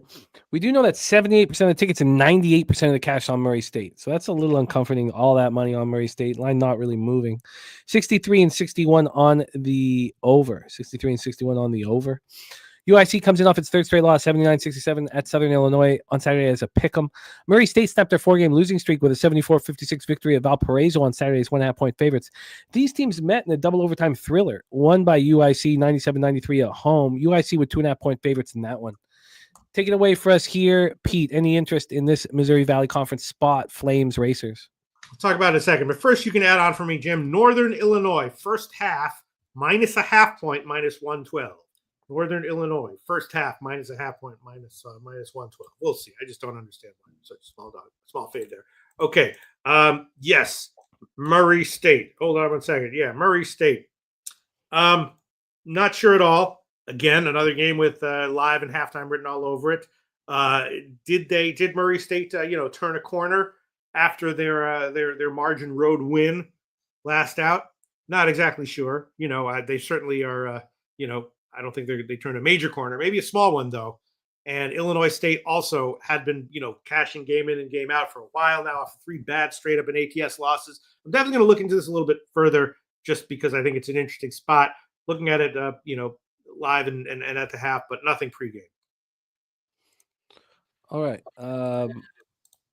Let's roll on here. Let's roll on. Do you mean? Okay. Wager Detective Buffalo is playing NIU. Yes. All right. Let's roll on here. We got a big one. 8 p.m. Eastern, UCLA Bruins 18-6, 9-4 in the Big Ten at the Illinois Fighting Illini. Saturated Fighting Illini. 16-8, 8-6 in the Big Ten. We're at State Farm Center in Champaign, Illinois. Take a look at the line history here. This total's at 148. It's -118 to the over. Opened up at 150. So we've dropped 2 points on the total. Take a look at the point spread here for this one. On the spread, we have UCLA plus 6.5. That's at even money. They opened up at 6. So it really hasn't been much of a move. But this did go down to 5.5 at 8 in the morning. Now we're at 6.5. But again, that 6.5 for Illinois is -115. So we'll call it like a 1/4 of a point move towards the Illini. When we get to the cash flow for this one, we have a 50-50 proposition. 45% of the tickets, 50% of cash on the Illini, 68 and 71 on the over. Wine Time says, man, this is an Illinois spot if I ever seen one, but hard to fade the Bruins the way they're playing right now. Troy Torrance says, Illinois -6. Says home favorites between -6 and 9.5. Line moving towards them, and the over in Power 5 Conference 12-4. Against the spread. So UCLA comes in off its 7th straight victory, 78-54 at home over Penn State on Saturday. It's 10.5-point favorites. You're talking about, Cronin and what's going on over there. They won the turnover battle 18-3. 3 turnovers. That's it for UCLA. I mean, they're obviously listening. Illinois comes in off its second win in 3 games, 95-74 at Minnesota on Saturday, 7.5-point favorites. This is their lone meeting with the Bruins this year. Take it away for us here, Pete. UCLA, Illinois. Yeah, I wanted to take Illinois here, but at 6, I was like, I don't know. That makes me feel nervous. And now it's 6.5, juiced higher. So juiced towards Illinois. So I missed it. I was definitely leaning Illinois. They had some roster issues that screwed them ATS for a while, but those are looking like they're getting better now. And I missed it. Illinois probably was the play at 6. Maybe they still are. UCLA has been rolling great over the last month or so. So, pass for me. Wish I'd taken Illinois at 6. I still have interest in Illinois, especially after a 3 turnover game here by the Bruins. Rogue Energy also on Illinois. Resmob says, put the lipstick down, back away from the pigs. You know me, man. I want them pigs. Speaking of pigs, we may have one here. Let's roll on. We head to the Ohio Valley Conference. Southeast Missouri State Redhawks, 15-10, 10-4 in conference. At the Little Rock Trojans, 16-9, 10-4 in conference. We're at Jack Stevens Center in Little Rock, Arkansas. Let's get into the line history here for this one. Little cleavage shot from Pete Loshak there. What are you laughing at? Sorry about that. No, it's all good. Sorry about that. We have the Red Hawks +5 at -107. They opened up +5, -108. So we had no movement at all on the spread. When we get to the total in this one, we have a 136. It's juiced to the over at -117. It opened up at 137. Now it's 136. We have a 1-point move towards the under. We get to the cash flow here for this SEMO spot. 48% of tickets and 89% of the cash is on the Red Hawks. Why is the line not moving? 71 and 76 on the over. SEMO comes in off its fifth straight win, 79-74 at Southern Indiana on Saturday, 3.5-point favorites. They shot 53.6 from the field in the victory. Little Rock comes in off its third straight victory, 76-62 at Morehead State's 2.5-point favorites. These teams met in a very tight 73-71 road victory for Little Rock back on January 14th. Little Rock was 1-point dogs in that one. SEMO shot just 35.6 from the field and 30% from three in the loss. And these teams are tied atop the Ohio Valley Conference with SIU Edwardsville. All are sporting 10-4 records. Take it away for us here, Pete. Red Hawks, Trojans in the Ohio Valley Conference. Any interest? Yeah, I mean, I was leaning Little Rock. Again, this is one that's going to have live in the second half stuff written all over it. Both teams been very impressive. Don't really want to fade either of them. Little Rock a little bit more impressive, though, to me. And but it's a high number with a low total, so pass. But definitely be monitoring it live. Yeah, Little Rock. This is very interesting. I was hoping that Southeast Missouri State wouldn't be so, or the big, there's big bets placed on Southeast Missouri State, but the line's not moving, which makes me uncomfortable. Jerry Davis looking at SEMO and the under. Nothing for me here. Let's roll on. Great comment there from Troy Torrance. I'm copying and pasting that, Troy. I'll use it in my betting, but I'm not going to make Little Rock official play here. I was leaning Little Rock anyway, though. Thank you, Troy Torrance. We roll on 8:30 p.m. Eastern. DePaul Blue Demons 11-13, 2-11 in the Big East. At the number 18th ranked Marquette Golden Eagles 18-6, 9-4 in the Big East. And we come to Stacks play of the day, numero uno, and he is on Marquette as this giant favorite. Stacks in the house. Stacks.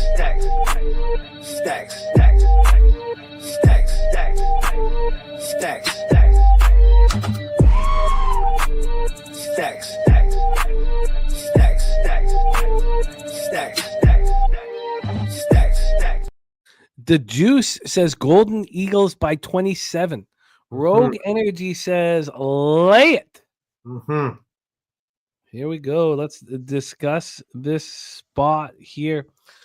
We have DePaul coming off their fourth loss in 5 games, 59-49 at home versus Villanova on Wednesday, 6.5-point dogs. They shot 30.8 from the field and 19.4% from three in that loss. Marquette comes in off their third straight loss, 77-67 at Creighton on Saturdays, 3.5-point dogs. And Marquette shot just 36.1% from the field in the loss. These two teams met in a very tight 85-83 Marquette victory at DePaul back on January 14th. Marquette was only 12.5-point favorites in that one. Let's take a look at the line history now in this spot for Marquette. This totals at 144. It's juiced to the over.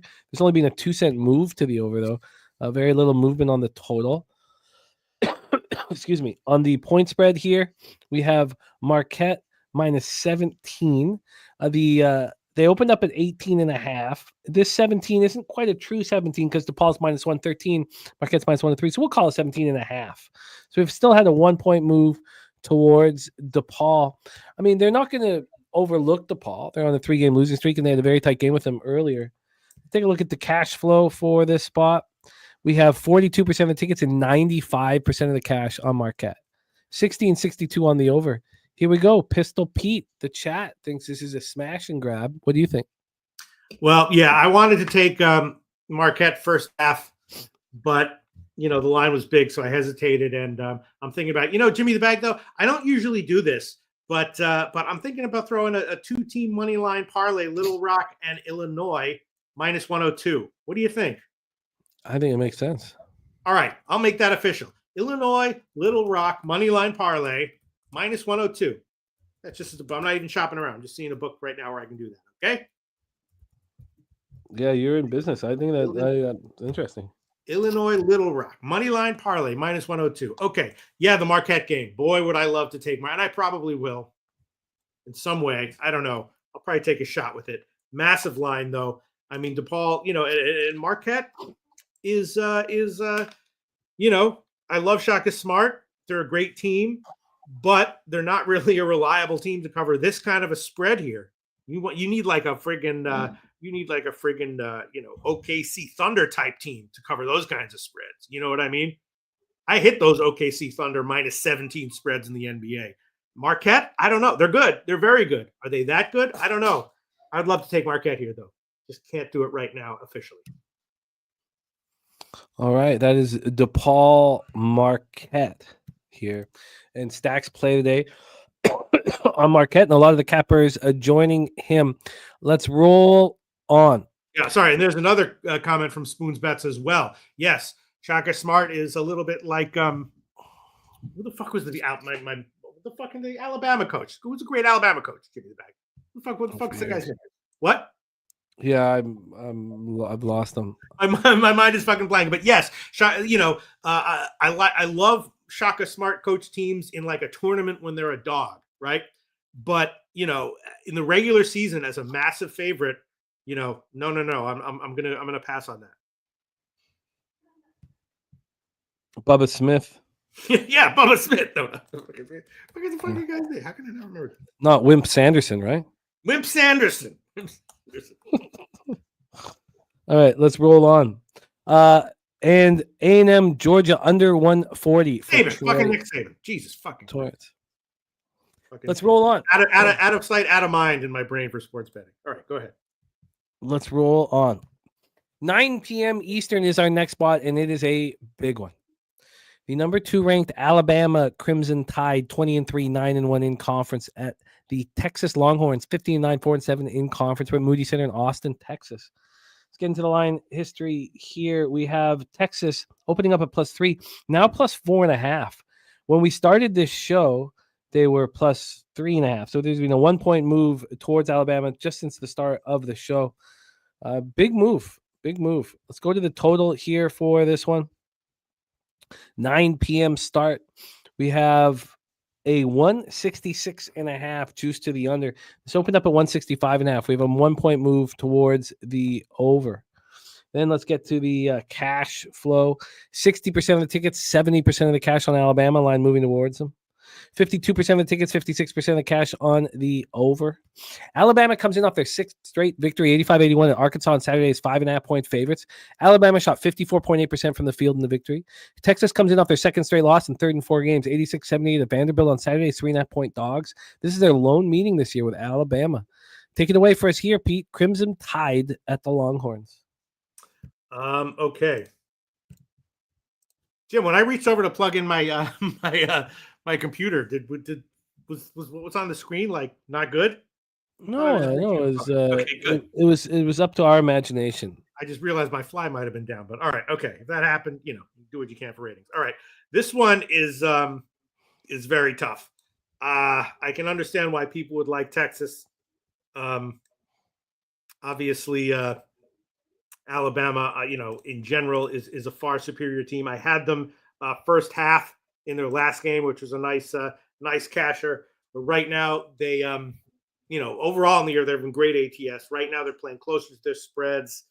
Texas slumping, very high total. Again, going to look at it live and at the half. I don't really know. Maybe a better, X's and O's guy could. The numbers say Texas, but I don't trust that at all, and I'm going to pass. Troy Torrance is on Texas. Yeah, I mean, yeah, the numbers that I have say Texas, but I just, Jesus, I don't know. Can't do it right now. Well, let's roll on. Next up for us, 9 p.m. Eastern, with the Georgia Bulldogs, 16-8, 4-7 in conference at the number 8 ranked Texas A&M Aggies, 18-5, 7-3 in conference, Reed Arena in College Station. Let's get into the line history here for this one. We have this total at 139 minus 110. This has come up from 138, but the first to the market put this out at 136.5. So, a pretty big move towards the over if you look at it from that perspective. On the spread, we have Georgia +8 at -104. They opened up at +8.5. It got up to 9. This was a 9 at 11:30 a.m. an hour ago. Now we're back at 8. It's juiced towards Texas A&M. We've had a half-point move towards Georgia. Let's get into the cash flow for this spot. 58% of the tickets, 57% of the cash on Georgia, 73% of the tickets, 78% cash on the over. Georgia comes in off their second loss in 3 games, 76-75 at home to Mississippi State on Saturday. It's 1.5 point favorites. The Aggies coming off their third straight win in 5th and 6 games, 67-64 at Missouri on Saturday's 4.5 point dogs. This is their lone meeting with Georgia this year. I find Georgia appealing here. Troy Torrance is on the under 140. Says great spot to fade the line movement with two good defenses and slow pace. He's on the under 140. Says both teams top 50 in defensive efficiency. Market moving to the over is 23-10 to the under. But it also brings us back to what Troy had said yesterday on the 140s. And again, let's get back to that line because you copied and pasted it here, Pete. And I can't seem to find it. What are you looking for? The line that Troy said if it's over 140. Oh, that's a Little Rock game. Yeah. But what was the line that he gave? You copied and pasted it, right? 140. Take the fave if it's lower, the dog if it's higher. Take it away. Your thoughts here on Georgia, Texas A&M. Yeah, I mean, numbers said Georgia first half might be a play, and the first half under. I might pull the trigger on those. It just makes me very nervous. Georgia, very up and down. They're off a close home loss. Not a great spot for them. I really don't like fading Texas A&M at home, especially not with a non-elite team getting not that many points. And Texas A&M off of 2 road wins, straight up road wins. So, my numbers say Georgia first half and the under, first half under, and I probably will have a bet on both of those, but I'll feel very nervous about it. I think Georgia can keep this game with an 8. I'm interested in backing them. I don't know if I get there. By the way, Chris Warren backing the Longhorns at Alabama on the money line. That's not bad. Yeah. I'm interested in backing the Bulldogs here. I'm going to need more time with the spot, but I'm interested in it. I've got the notes here with the asterisks and question marks. Let's move on to the next spot on the board. We got Big Ten action here. 9 p.m. Eastern with the Indiana Hoosiers 14-10, 5-8 in conference. At the number 11 ranked Michigan State Spartans 19-4, 10-2 in conference with the Breslin Center in East Lansing, Michigan. Let's get to the line history here for this one. We have Indiana +11 right now, juiced. They opened up at +11 at -108. They're now +11 at -115. So we've had 7 cents of movement towards the Hoosiers as big dogs. Then from a spread perspective, or from a total perspective, we have a 148.5 juice to the under. There's been a 1 cent move to the under. That's it. Then when we get to the cash flow, when we get to the cash flow for this spot, we have 50-50 on the ticket count and only 10% of the cash on Indiana. Just 10% of the cash on Indiana, and yet it's moved 7 cents or so towards them. That's fascinating. 50-50 on the total, 54% of the cash on the over. Sir Mackey in the house. He's on the Hoosiers money line. Hoosiers coming off their 5th straight loss in 7th and 8 games, 70-67 at home versus Michigan on Saturday, 3.5 point dogs. Michigan State snapped their 2-game losing streak with a big 86-74 victory at home over Oregon on Saturday's 8.5 point favorites. This is their lone meeting this year with the Hoosiers, and Rez Mob has moved on Kansas State first half. Take it away for us here, Pete. Hoosiers, Spartans at the Breslin Center. Any interest? I'll guess. I will. I'll talk about that in a second. I'm just looking at this Marquette. I would love to just take Marquette first half money line -715. Fuck it. Oh, but I won't do that. Jesus fucking Christ, fucking Marquette and these huge lines. All right, Indiana. Yeah, this is. Hold on 1 second. Yes, Michigan State, another team, just like Marquette. Love Izzo. They're good. I feel nervous when they're laying all these points. And Indiana, of course, the coach isn't coming back next year, so they're bad now, but they're probably still salty and desperate, and I don't think they're going to mail it in. There might be spots where they'll mail it in. I don't think this one is going to be that spot. They are losing, but they're playing competitive. They're losing straight up, but they're playing competitively ATS. So, and Michigan State just has not been reliable. ATS, they did get a cover in their last game. They were down at the half, I believe, though, and they came all the way back. Sometimes Michigan State has those first halves where they're like 42-13 and stuff. And I know that they gave up 50 in their last game at the half. So I was thinking about first half under and Indiana first half team total under. I might make one or both those official though. I'm going to take another look at Indiana after the show. So we'll take another look at that and a possible move from Pete as well. But we roll on. Excuse me. We've hit game 27 out of 37. And we have 4 games in NBA. Let's talk about this spot here. Colorado Buffaloes, 9-14. 0-12 in the Big 12. At the number 17th ranked Kansas Jayhawks, an angry group, 16-7, 7-5 in the Big 12. We're at Allen Fieldhouse in Lawrence, Kansas. We have a total of 143.5. Now, I see 141.5, 142. This was a 141.5 here as well. It moved up to 143.5 20 minutes ago offshore. Now, it's not quite a real 143.5. It's minus 118 to the under. Call it a 143 or even a 142.5. Regardless, it just started climbing. So we know that. From a point spread scenario here for this Big 12 spot, we have here we go. We have Colorado plus 17.5 at minus 104. They opened up at plus 16.5 at minus 108. So we've had a 1-point move towards the Jayhawks. When we get to the cash flow for this spot, 49% of the tickets and 81% of the cash on the Jayhawks, 65 and 66 on the over. Colorado comes in off their 12th straight loss, 69-59 at home to Houston on Saturdays, 14.5-point dogs. Kansas State comes in off their second loss in 3 games, 81-73. Kansas comes in off their second loss in 3 games, 81-73 at Kansas State on Saturdays, 4.5-point favorites. And these teams play again at Colorado on February 24th. Slow Jams Arsenal says double up spot on the Jayhawks. Take them to the woodshed. Take it away for us here. Pete, your thoughts on Buffalo's Jayhawks? Well, I did hit this one.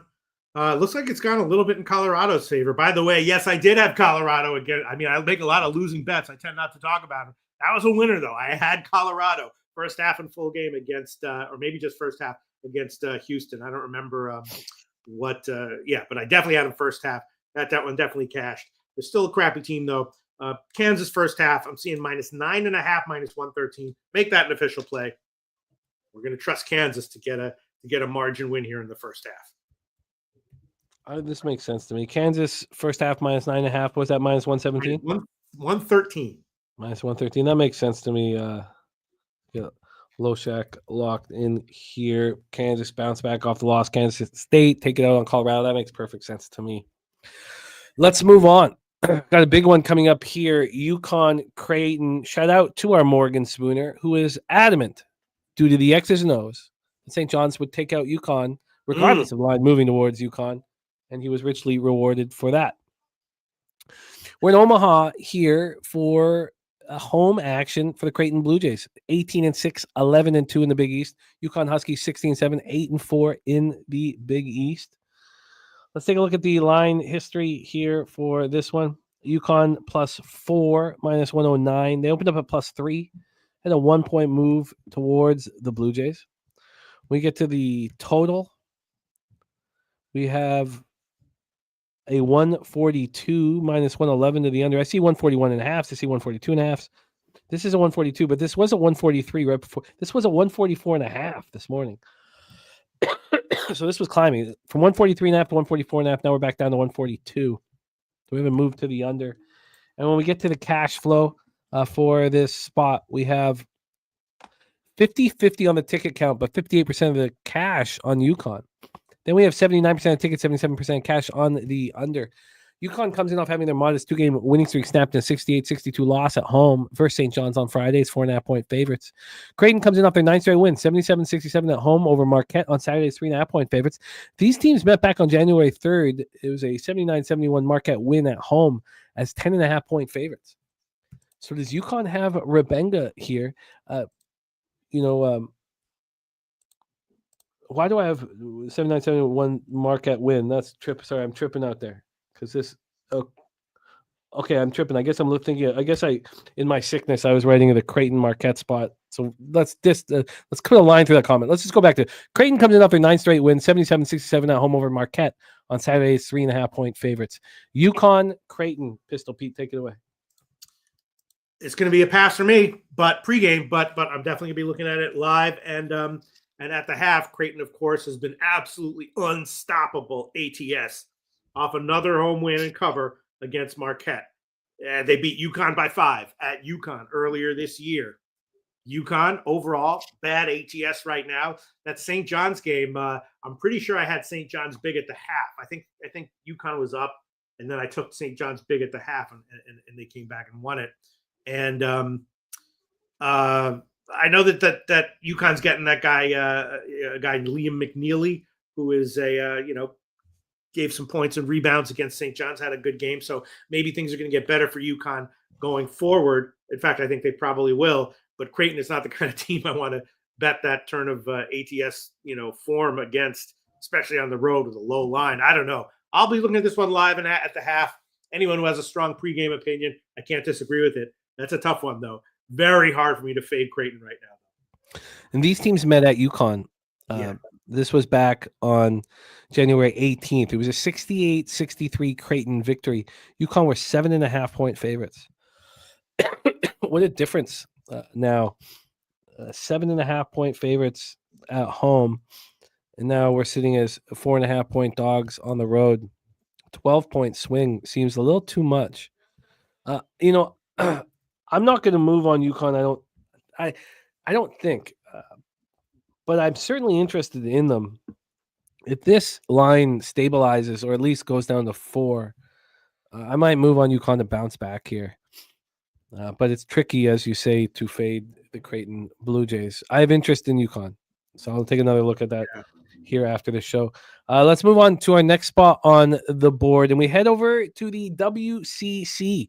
Loyola Marymount Lions, 14-10, 6-6 in conference. The Pepperdine Waves, 9-15, 3-8 in conference. We're at Firestone Fieldhouse in Malibu, California. We have this total at 144, juice to the under at -111. Opened up at 144.5. This was a 142 at one point, but now we're at 144. We've a half-point move towards the under. When we get to the spread here for this one, we have here we go. We have a Pepperdine +2 at -107. That's exactly where they opened. It'd been a 1 cent move against them. 1 cent move against them. When we get to the cash here for this spot, no help and no information from the Action Network. Loyola comes in off its second straight loss, 72-66 at home to San Francisco on Saturday's 2.5-point dogs. Pepperdine comes in off its second straight loss, 87-86 at Washington State on Saturday's 10.5-point dogs. These teams were supposed to play earlier this year in the game that was postponed by the fires. Take it away, Pete. Any interest in Lions Waves in Malibu? Not really, but I just saw a whole bunch of plays from Woo Rizza, which is nice to see, except for Southeastern Missouri State money line and +5.5. That's not good to see. I'll screw but that's okay. Just a little money line parlay I did there. Eastern Michigan certainly defensible. San Jose State defensible all year. And Cincy, look at that. Woo Rizza liking Cincy minus the big points. This one. I'm sorry. I'm interested in joining him on that Cincy spot. Yeah. Another one, West Coast game. Gonna be looking at it live and maybe at the half. Pre-game though, nothing. LMU, pretty close to spread, a little better than average, but roughly appropriately valued by the market. Pepperdine, very up and down. They're off a nice road loss though, so pretty much nothing for me here. But we'll definitely be monitoring it live. I've copied and pasted Woo Rizza's action. Woo. All ready to go, so we'll discuss that again as we get closer to the end of the show. Let's roll on. We head over to the American Conference for our next spot. The North Texas Mean Green, 17-6, 8-3 in conference. The Rice Owls, 12-12, 3-8 in conference. We are in Houston, Texas for this one. North Texas -6 at -107. They opened up -6 and -108. So here's another game with very little to no line movement. From a total perspective here, we have a 125 -112 to the over. This is dropped from 126 down to 125. So 1 point drop on the total. When we get to the cash flow here, will we get any information is the question. Let's see. We have all the information. 58% of the tickets and 82% of the cash on Rice, and no movement. 73 and 76 on the over, and it's dropped. Fascinating. North Texas comes in off snapping their 2-game losing streak with a 76-66 win at home versus Tulane on Saturdays, 9.5-point favorites. Rice comes in off their 8th loss, 9 games, 78-75 at Charlotte on Saturdays, 1.5-point dogs.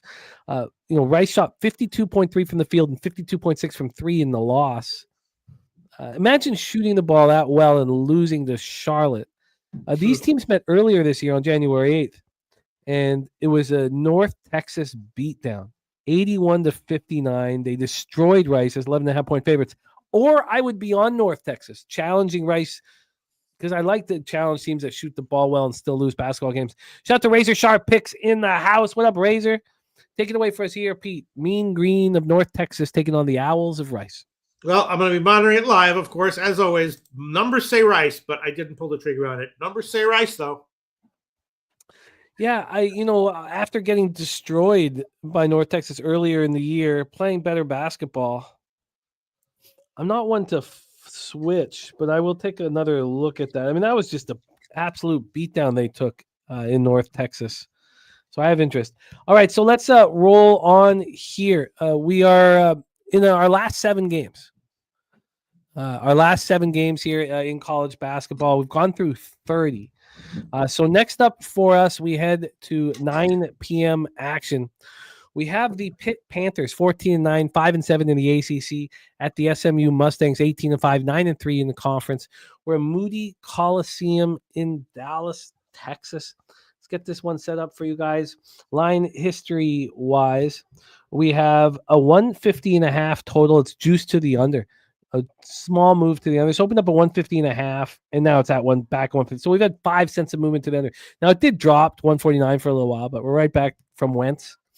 On a point spread scenario here, we have the Panthers +4 at -109.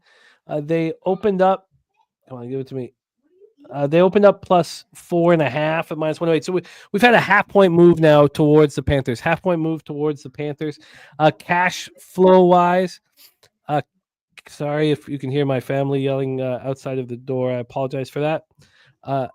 When we get to the cash flow for this Pitt Panther spot, 41% of the tickets and 32% of the cash is on Pittsburgh. 65 and 61 is on the under. Panthers have lost 3 straight games. They lose at Wake Forest 76-74. They lose at home to Virginia 73-57. Then they lose at North Carolina by a point 67-66. On the other side, SMU has won 4 straight basketball games. SMU playing good ball. These teams did not meet earlier in the year. This is their lone meeting on the season. Take it away for us here, Pete. Panthers, Mustangs.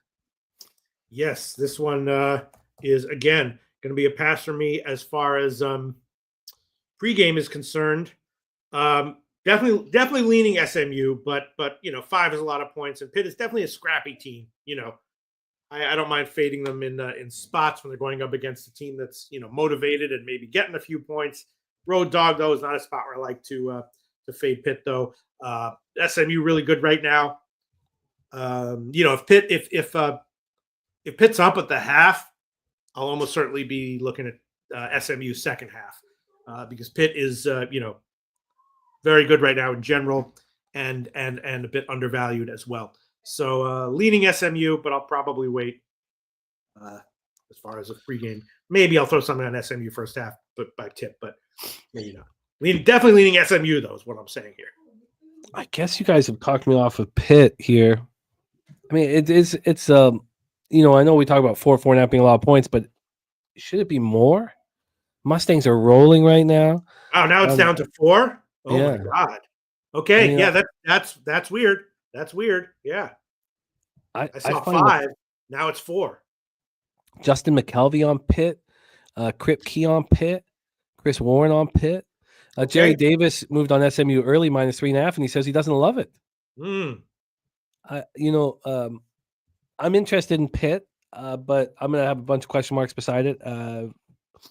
So we'll take some more time. Let's roll on to the next spot on the board here. 9 p.m. Eastern, Penn State Nittany Lions, 13-11, 3-10 in the Big Ten of the USC Trojans, 13-10, 5-7 in the Big Ten. We're at the Galen Center in Los Angeles, California. USC, the losers of 2 straight on their road trip. Lost by 2 at Northwestern and then got beaten up at Purdue by 18. That was on Friday. Penn State on the throes of a losing streak, an ugly one. They've lost 5 straight. They've lost 9 of 10 basketball games. They've looked bad doing it all. And this is their lone meeting with USC.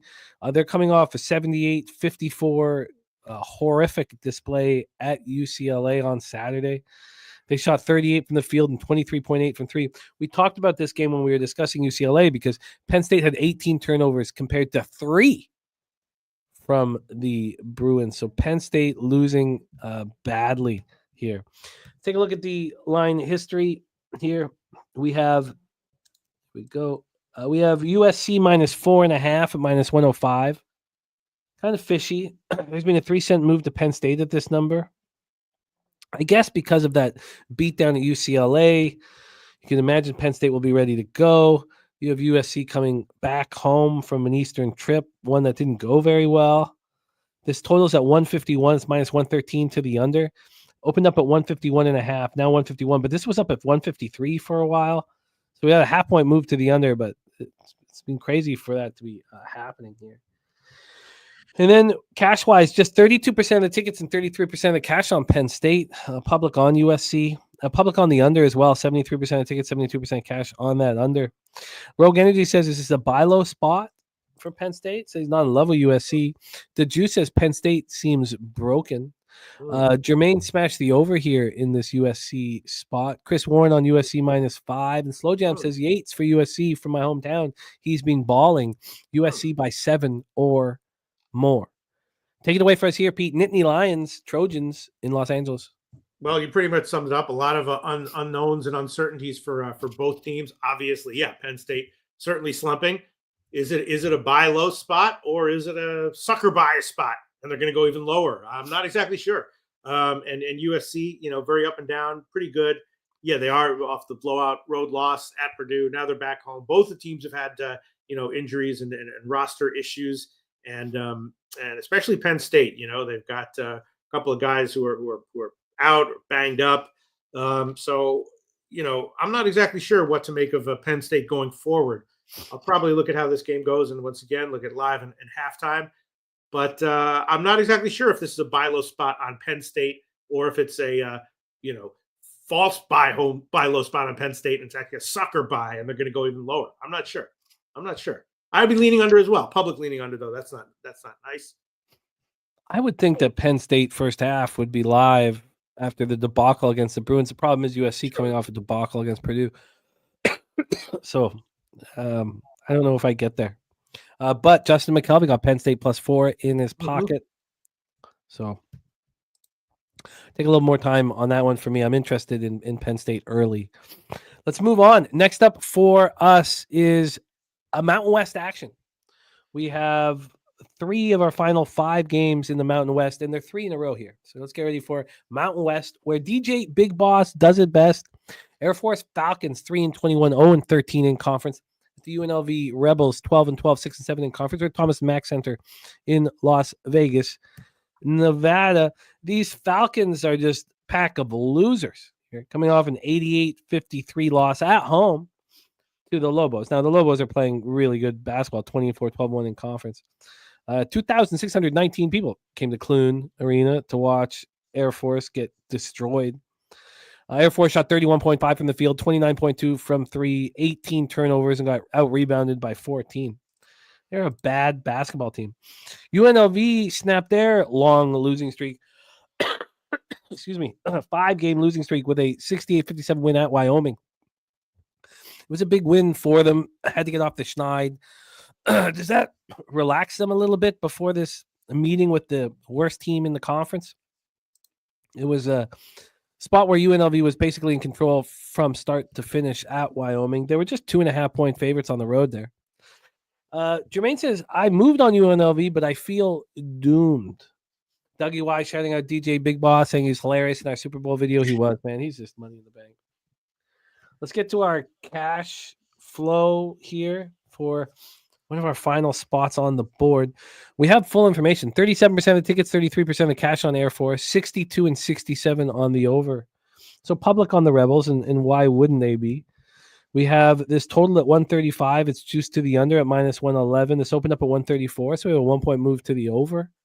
And then when we get to the point spread here for this one, we have UNLV minus 13.5. This opened up at 15. So we had a 1.5 move towards the Falcons. Can the Falcons be trusted here, Peter? Take it away. Falcons Rebels at Thomas & Mack Center in Las Vegas, Nevada. I mean, I often, I actually have a pretty good read on UNLV, but I usually pass on Air Force games. This year, though, that's cost me because obviously people who figured out that they were going to be losing game in and game out, ATS, even as a big dog, have cashed most of the time, not all the time. Once, 20% of the time, Air Force gets a shocking margin ATS win, but 80% of the time they're losing ATS. I don't know. Free play, I would have thrown it on UNLV at the first line I saw, which is 15. Now it's down to 13. Who knows? Call DJ Big Boss if you want to make a bet on this game. That's what I would do. Well, he's probably knee deep in some seniors right now, but I have some interest in Air Force first half, but I hate that. What am I talking about? Why would I bother with this? Going out on the road. I mean, does UNLV soften up a little bit because they've snapped their losing streak? You know what? I just erased it, but I'll leave it on here and look at it a little bit more. So let's go here. Kong in the house says he'll be on the Jayhawks in the first half. I have some interest in Air Force first half. Let's roll on. There you go, Kong, baby. I'm on that one too, baby. We have 4 spots left in college basketball. This is game number 34 for us. And it is the Colorado State Rams, 15-8, 9-3 in conference. The Utah State Aggies, 21-3, 11-2 in conference. These two teams were both very good to me at the start of the year and no longer have been. The Glenn Smith Spectrum in Logan, Utah. Let's take a look at the line history here. We have Colorado State plus 6 at minus 105. I see a couple 5.5s on the board. They opened up at 6, got down to 5. This was a 5 at 9:45 this morning. It's climbed back up, and it climbed back up all the way to 6.5 after the show started. Now we have a 6, so we've had a 4-cent move towards the Aggies. When we get to the total here for this spot, we have a 146 minus 114 to the over. Open up at 147.5, so we've dropped a 1.5 points. We get to the cash flow here. We have, I'm not sure if we'll get that information. Let's see. We have all the information. 54% of the ticket, 72% of the cash on the Utah State Aggies. So bigger bets coming in on them. 52 and 54 on the over here in this one. Let's take a look at the Colorado State Rams right now. They have won 5 of their last 6. It was a debacle at New Mexico. They didn't look good at Fresno State, where I thought they would play well. They're coming off a 68-63 win at home for San Diego State. They were 2.5-point favorites. They did what they needed to do to get the win, but it wasn't pretty. But, they're rolling. They're rolling, even though they're not covering enough ATS. Then we have the Aggies. So this is, 2 teams atop the conference. Now, New Mexico is at 12-1, Utah State 11-2, Colorado State 9-3. Utah State comes off of 2 road games. Excuse me. They beat Wyoming 71-67, followed that with an 89-81 win at Fresno State. So they're playing pretty well. I was on Fresno State in that game. I got the cover. It wasn't pretty, but they got the job done. Fresno State were 13.5-point dogs. That was one of the rare times where I wasn't on it's right in that range where I usually only take the first half and not the full game. Thank God I didn't, because Utah State was up 50-31 and just took their foot off the gas in the second half. So we have a big one here. Let's set this up for you, Pete. We did the cash flow. So 54 and 72 on Utah State, 52 and 54 on the over. Take it away, Pete. Mountain West action, Rams, Aggies. Yeah, I'm going to pass. I would love to take Colorado State first half, but can't do it. Utah State, as you said, They've clearly been overvalued, but when they turn it on, they're capable of 20-point blowout halves or wins or whatever. So, free play. I throw it on Colorado State first half, but definitely a pass for me. Yeah, I can understand the trepidation, but it's a Colorado State spot for Jermaine. Troy says Utah State is the side in his opinion. We'll continue to look at that game. It doesn't pop off till 11. See, he said he would have bet Utah State if I could figure out how to handle this damn conference. We stay in the conference for the San Diego State Aztecs, 15-6, 8-4 in the Mountain West. At San Jose State Spartans, 12-13, 5-8 in conference. Provident Credit Union Event Center in San Jose, California. We just heard from Wu Rizza, who is on San Jose State, plus the points and the money line. Dabby Cab in the house. What up, Dabby Cab? So we have San Jose State being backed by Wu. Let's get into the line history here. This total's at 136. It's juiced to the over at -112. Opened up at 137. We've had a 1-point move towards the under. On the point spread here for this one, we have San Diego State -6, -115. This is where they opened here, -6, -108. They got up to -117 at 5 in the morning. Right now it's -115, so we had 7 cents of movement towards them. 7 cents of movement. Then on the, we've done the total already, my bad. So let's get into the cash flow if we have it. We've had a lot of cash flow today. It's been good. We don't have spread cash flow, though. We do know a 62% ticket, 61% cash on the over. Take it away for us, Pete, our third to last game of this 37-game slate, Aztec Spartans. Yeah, well, San Jose State, of course, has been an ATS absolute train this year. Last 2 games over on the road, and they were both overvalued. So the market has caught up. San Diego State, though, very overvalued recently. They get a cover here and there, but mostly, usually, it's a margin ATS loss. So I saw 5.5, and now it looks like it's 6 juice towards San Diego State. So I don't get it. I'd be leaning San Jose State. I might have a bet on it as of right now. I just want to see where the market goes, maybe do a little bit more research, think about it a little bit more. But leaning San Jose State, market clearly headed in San Diego State's direction right now. Let's roll on. Next up for us, we have Northwestern Wildcats, 13-11, 4-9 in conference. The Oregon Ducks, 16-8, 5-8 in conference. We are in Eugene, Oregon for this one. Let's get this all set up here from a point spread perspective. We have Oregon -9 and -109. 9 at -109. They opened up exactly there. Now, this did get up at 9.5 for a little bit of time, but we're right back from where we started on the total for this one. We have a 141.5 juice to the under at -118. This has come down from 142.5, so a legit move towards the under. Cash flow wise, here we have, here we go. No help on the side spread wise, but 56% of tickets and 56% of cash on the under. Northwestern couldn't follow up that home victory over USC 77-75. Fell to at Washington 76-71 on Saturday. Oregon is in the throes of a mighty losing streak that will most likely keep them out of the tourney. We'll see. But this is a squad that's lost 6 of their last 7 games.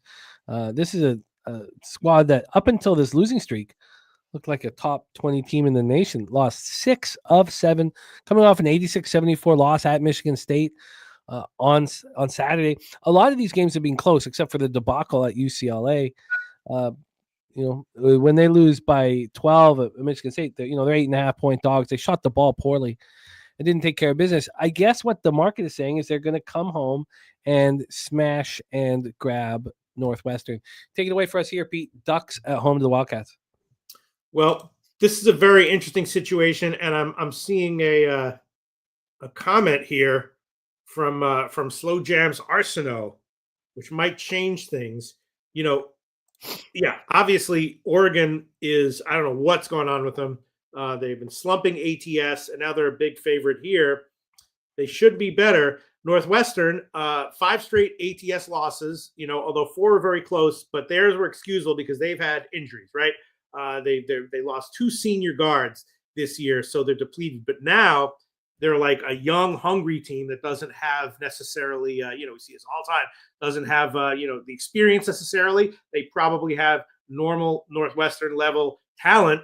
And they're the kind of team that's going to be fighting in game and game to game, even if they're down, even if they're losing. So I like to bet those teams when they're dogs, when they're down in games, whatever. A young team now that's looking to get experience, maybe prove themselves a little bit, get their footing. But I'm not exactly sure how to value Northwestern right now. And I'm very much not sure what to make of Oregon. But here you go. Slow Jams Arsenault says after the Nebraska game, which they just played 2 games on the road in Michigan. Now the Nebraska game was their last home game, which they lost. He says they had a come to Jesus players only meeting. And will they cash? Well, it didn't pay dividends on the road at Michigan, but those are tough teams, right? Michigan and Michigan State, those are tough assignments. Now they're back home against a team that is, should be beatable.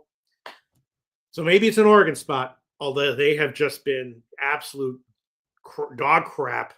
They did cover against Michigan, though. Look at that. Yeah, I forgot about that. They covered as a big dog. So they're 2 road games at Michigan. Michigan are tough teams, and they, maybe I should add this or swap out.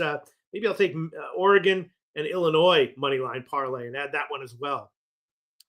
It does feel like, Oregon gets a win here, but it's just I don't like fading a team like Nebraska, like Northwestern now as a big dog with a lot of young guys and no expectations, and they're going to be fighting in games even when they're down and game in and game out, even off embarrassing losses and stuff, even on the road, whatever. Feels like this is a setup for Oregon smash and grab. Yeah, back home. Yeah, all these bad. I'm going to spend a little more time on it, but I'm really thinking of a first half full game spot. But I'm going to need to spend more time on it. I mean, this is one of those spreads that you're like, well, this is too big of a spread. And those spots when I've been backing them have been great for me. So I'm very interested in backing Oregon. But why wasn't the Nebraska game a smash and grab? Oregon just got blown out by 25 at UCLA, 2 straight road losses, just like now. Now they're home against Nebraska, a beatable team, 7-point favorite, same kind of line. They lose by 6, lose outright, down at the half. We were on Nebraska in that one. Can't remember what the circumstances were around that. It must have been a market dictating it. I can't. I'd have to go back to my notes on that game. It has to have been a. Because you're right, they were coming back home to play Nebraska. Why did they? It's a perfect example of what the hell went wrong in that game. And I think I did have Oregon first half in that one and ate a big loss. Interesting. Yeah. Okay. I'll take more time on it. I mean, because right now, if you're looking at the conference, I mean, Nebraska is quite a bit better than Northwestern. Is that fair? I mean, I don't mean to. I'll still need to do more work on it, but that's a very, very important point that you bring up. Let's roll on to our final spot here on the board. Game 37 of 37 in college basketball. 11 p.m. Eastern, we have the Santa Clara Broncos, 17-9, 9-4 in conference. St. Mary Gales, 21-4, 11-1 in conference. University Credit Union Pavilion in Moraga, California. Let's set this one up from a spread perspective. We'll start with the total. This is a 137. We've dropped a half point from 137.5. Just a half point drop on.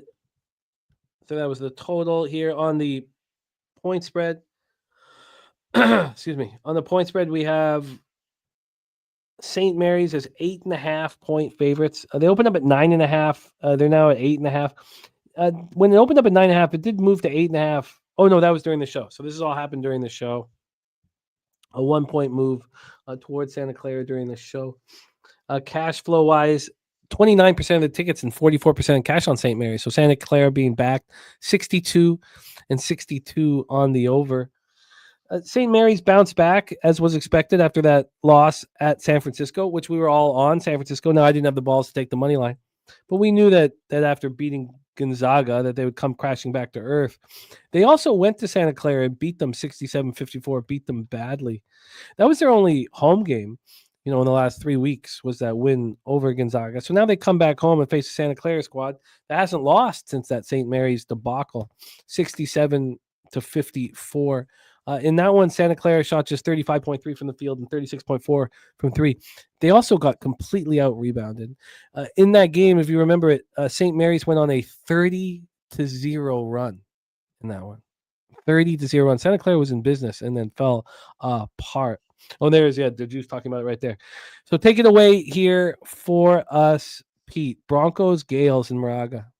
Yeah, I can't fade St. Mary's right now, but Santa Clara definitely rolling, but they were a double-digit favorite in all of those games. So now it's they're not playing cupcakes, they're not playing a tough team. I'll be monitoring live, but pass for me pregame. All right, let's review all action here in college basketball. Make sure I didn't miss anything. Marquette minus 18.5. Stacks play today, number 2. Gerald Jones on UAB -2. Viper MB on Memphis. That must be in the association. Chosen One on St. Louis +1. Then we have George Mason money line for Morgan Spooner. That's his best bet. He's also on Toledo +3.5 and Santa Clara +9.5. For us, I made 3 bets before I came to the show. I am interested in Mississippi State, though. That was something we talked about here on the show. I want to see what's going on with that market. I made a move on Tennessee -2, -110 last night. Pete moved on Tennessee first half -1 during the show, and BJ's best bet, Tennessee money line. I'm on Michigan -1.5 and -110. Bet that before the show. Iowa State, UCF, we stayed off as we did with Utah, Cincinnati, but I have some interest in Cincinnati.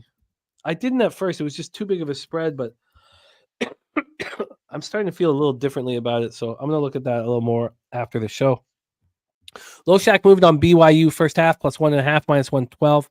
UAB's Carolina, we stayed off. I have interest in Miami. I want to study it a little more after the show. Loyola, Richmond, we stayed off. By the way, our guy Gorky is on Tennessee and USC money lines. Western Michigan, Akron, we stayed off. Miami of Ohio, I would like to bet. I'd like to move on Miami of Ohio. Ohio, Bowling Green, no action. I'm interested in Eastern Michigan, and I'm interested in Central Michigan. I'm interested in Northern Illinois Huskies. Pete moved on them first half -0.5 -112. The respect play of the day is Alabama first half money line. We stayed off of Arizona and Kansas State. We also stayed off of George Mason St. Louis, but we have heard from our guy Morgan Spooner, who's on the Patriots of George Mason. I moved on Indiana State +8 and -110, and I'm a little uncomfortable with the market move towards Northern Iowa. UIC, Murray State, we stayed off, but I did have some interest in Murray State, but I think it was the market that got me off of it. Put that here. The Illini, it's part of a money line, a parlay that you have, Pete, and it's an interesting one. I'm interested in moving on Illini as well. I really like it. UCLA coming off 7 straight wins, only turning the ball over 3 times last game. I find it impossible to believe they can continue that. Southeast Missouri State, SEMO up against Little Rock. We stayed off of that one, but not really, because Loshak's moneyline parlay is Illinois, Little Rock at -102. He did discuss whether he'd be better off with Illinois, Oregon moneyline parlay, which he can touch on after we review all action. DePaul, Marquette, no action. Alabama, Texas, no action. I'm interested in Georgia. Need to study it more. Same with Indiana. I'm interested in them. Loshak moved on the Jayhawks first half -9.5 -113. I would like to join him on that. I'm interested in UConn. Loyola, Pepperdine, we stayed off. Woo Rizza is on Southeast Missouri State money line and spread. Eastern Michigan money line and spread.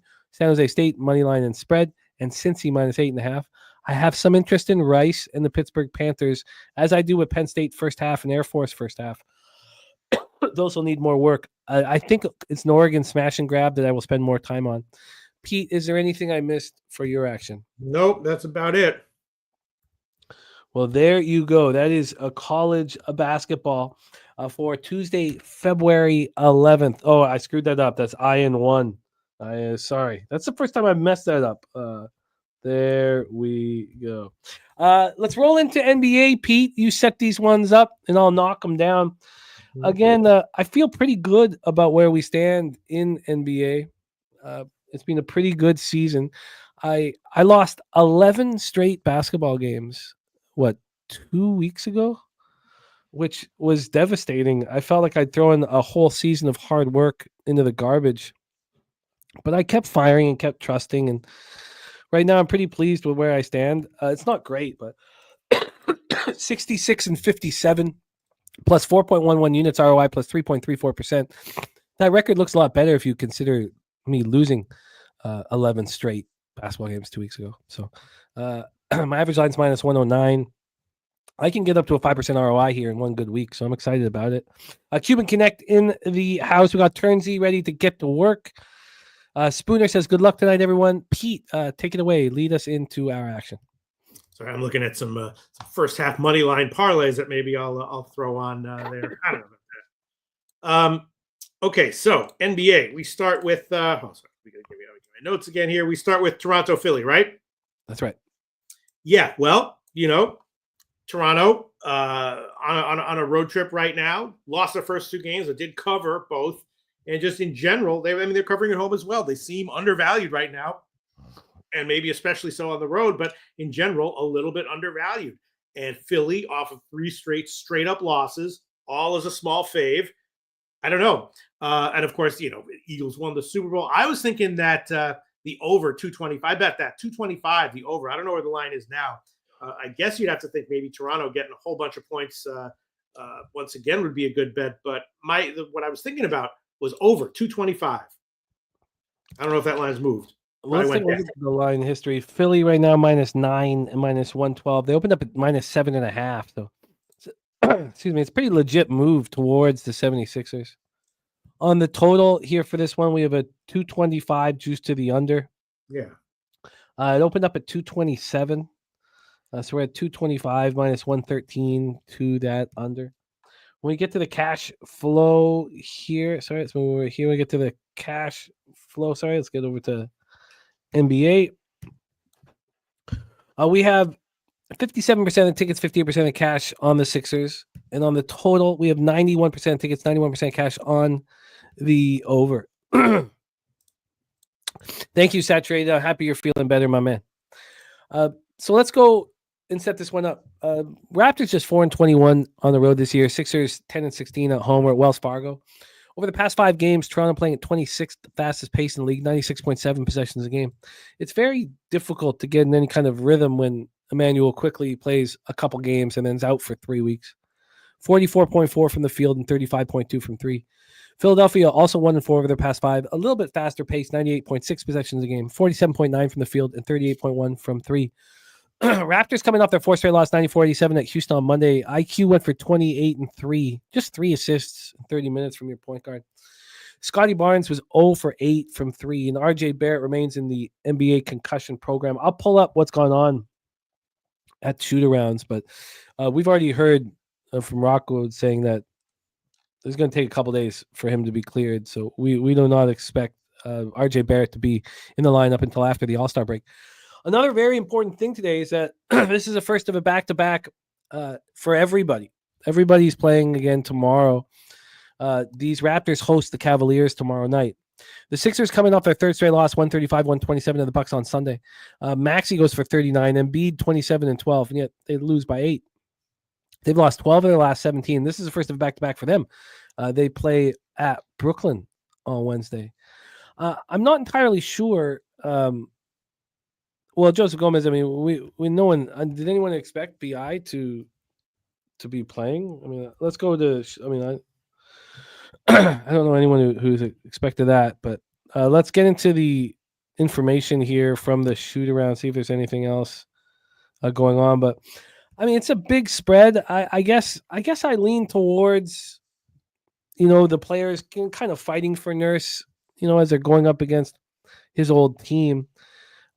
Embiid is a game time decision, though. He's listed as questionable. So we know that Embiid's only going to play in one of these 2 games. So if you want the Sixers, wouldn't you need to know if this is the game he's going to play or not?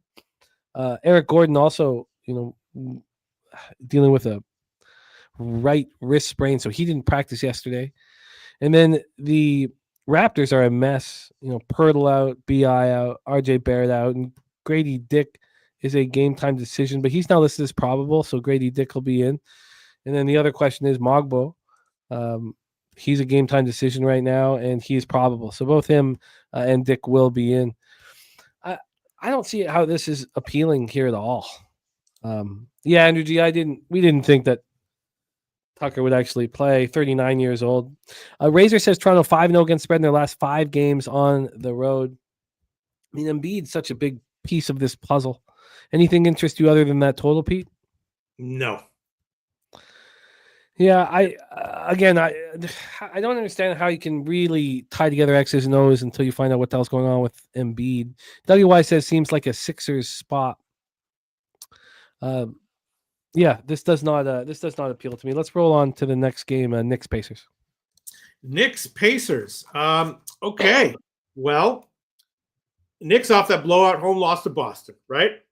Trying to see if they can hang with those kind of elite teams. So far, no. Pacers back home after West Coast trip. They lost their last one at the Lakers as a small road favorite. I was thinking that the Knicks first half might be a great play here, but Indiana has been so bad to start games that they're kind of aware of it. And so now maybe they'll come out here and they'll be like, no matter what, let's just not lose the first half. But I was thinking Knicks first half. Why not? Let's get into it. Dan Kelly says, first of a back-to-back hardly ever matters. There's no fatigue. The only reason why I bring it up, Dan, is because I like having unders on the first half of back-to-back because there is some thought about the second game and not extending the players too much in the first game. And that's the only reason why I bring it up. It's more from a total perspective rather than a side perspective. But great to have Danny here in with us. This total's gone from 239.5 down to 239. On the point spread here, we have the Knicks minus 2.5, minus 104. They opened up at -1, minus 111. So, a legit move towards the New York Knicks. 84% of the tickets, 86% of the cash on the total. And on the point spread, just 26% of the tickets and 21% of the cash on the New York Knicks. And we see this line moving quickly towards them. Is the money line different? Is that it? And that's where it is. 64% of the tickets and 83% of the cash on the New York Knicks on the money line. Seems like a good spot for them. So let's roll into this. Knicks 3-2 over the past 5, 19th fastest pace in the league, 98.1 possessions a game, 48.3 from the field and 34.3 from 3. Indiana 3-2 over their past 5, 8th fastest pace, 101.6 possessions a game, 46.4 from the field and just 29.5% from 3. They've been shooting the ball atrociously. Of course, as Pete touched on, that modest 2-game winning streak from the Knicks was snapped in ugly fashion. 131-104 loss at home to the Celtics on Saturday. Brunson goes for 36, but Towns 3 for 8. In 9 points. Now we also expect here that Miles Turner. I mean, we don't know. Let's go to the shoot around and see if Miles Turner is going to play. He's listed as a game time decision right now. Excuse me. He's listed as questionable here. Has a chance to return. He's got a neck strain going on here. I'm not a player prop guy, but you would have to think here that. You'd have to think that after the no-show against the defending NBA champions that Towns will run rampant in this game. No OG Anunoby. He's missed 4 straight games with a sprained right foot. Let's see what his status is. He's a game-time decision. Hart is a game-time decision as well. So Anunoby still just listed as questionable. Oh, but they said Sham said that he's likely to stay sidelined through the All-Star break with the right foot sprain. So listed is questionable, but probably should be unlikely to play. Hart is probable though. So he looks to be in the lineup. This is the first of a back-to-back. They host the Hawks tomorrow. The Pacers coming off their second loss in 3 games, 124-117 at the Lakers on Saturday. Siakam goes for 23. This team no-showed in the first quarter, down 44-22. But they have gone 19-7 since December 13th. I mean, they're now 4th place in the East. And this is the first of a back-to-back for them. They play at the Wizards tomorrow night. Why wouldn't we be on the Knicks here, Pete? Why wouldn't we be on the Knicks to bounce back here? The issue, though, of course, is the Pacers are playing well at home, but isn't this the bounce-back spot that we want? We know we're going to get accountability from the Knicks. These guys have a history in the playoffs, and the Pacers ousted the Knicks. Why wouldn't we be on the Knicks here? Hey, you were really asking the wrong guy here, Jimmy the Bag. Ask someone in the comments. I have no idea. Yeah. Yeah. It seems like the Knicks would be the right play. Justin McElvey likes Indiana first half. So maybe we like Knicks full game. I mean, I know that Indiana has been a terrible team to start the game, so now they're all like aware of it and shit, you know?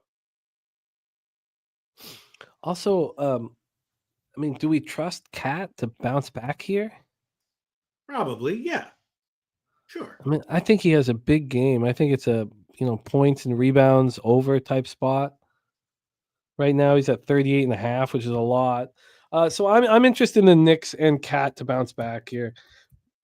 I expect to move on both. I rarely use player props, but here he's taken a lot of heat for no showing against the defending champs. And so I think I'll be on both. I think I'll be on Knicks and Cat for me this evening in Knicks Pacers. Why don't we roll on, Pete, to our next spot on the board, Pistons Bulls. Set us up. Well, this one I did bet. Maybe I'm wrong, but I don't know. I don't know. Hold on one second. Chicago, but you tell me, Jimmy the Bag. After the trade, Chicago's been terrible, but that won't last, right? I mean, they'll improve. Detroit coming off a 6-game homestand. Overall, they were undervalued in that homestand. Good team, right? Again, this is a back-to-back. They're playing in Chicago again, right? The next game is also in Chicago, right? Yeah, back-to-back in Chicago. Right.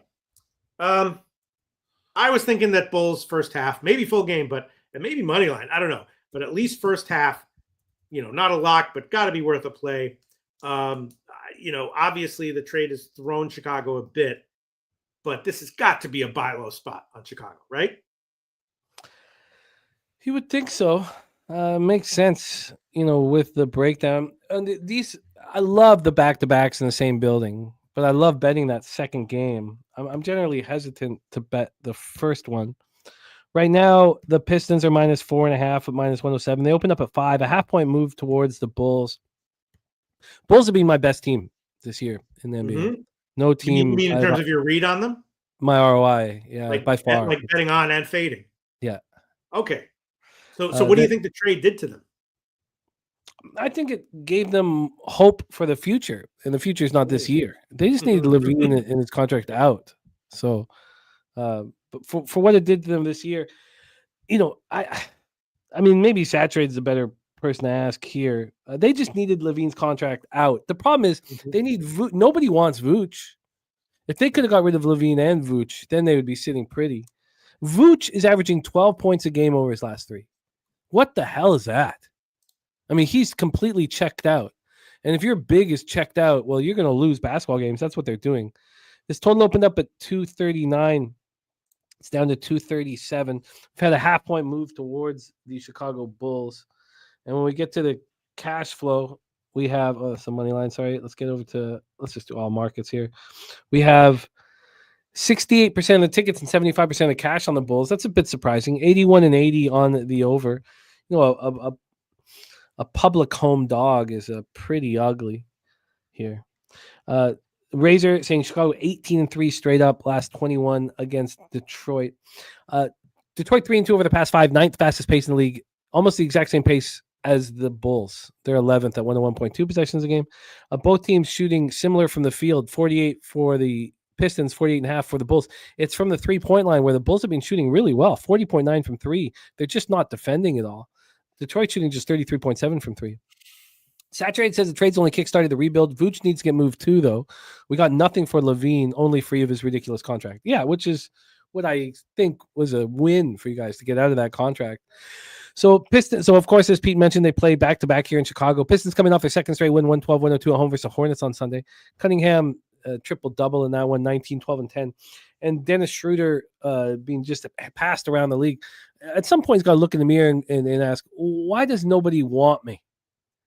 Why am I such a dick?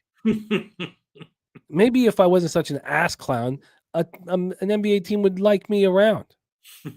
It's crazy how so he debuted on Sunday, 5 points, 3 assists. I couldn't believe how fast Masai was like, get this guy off the Raptors. Masai is such a great judge of character too. He's a phenomenal in the draft, and him wanting nothing to do with Schroeder told everything to everybody. Bulls coming off their second straight lopsided loss, 132-111 at home to the Warriors on Sunday. They're 1-2 since trading Levine. Kobe White is the man. He scored at least 20 in 5 straight games. He went for 27 in that 132-111 loss to Golden State to kick off the homestand. 6-9 from 3. It's Vooch, man. Vooch is such an ass clown, doing nothing.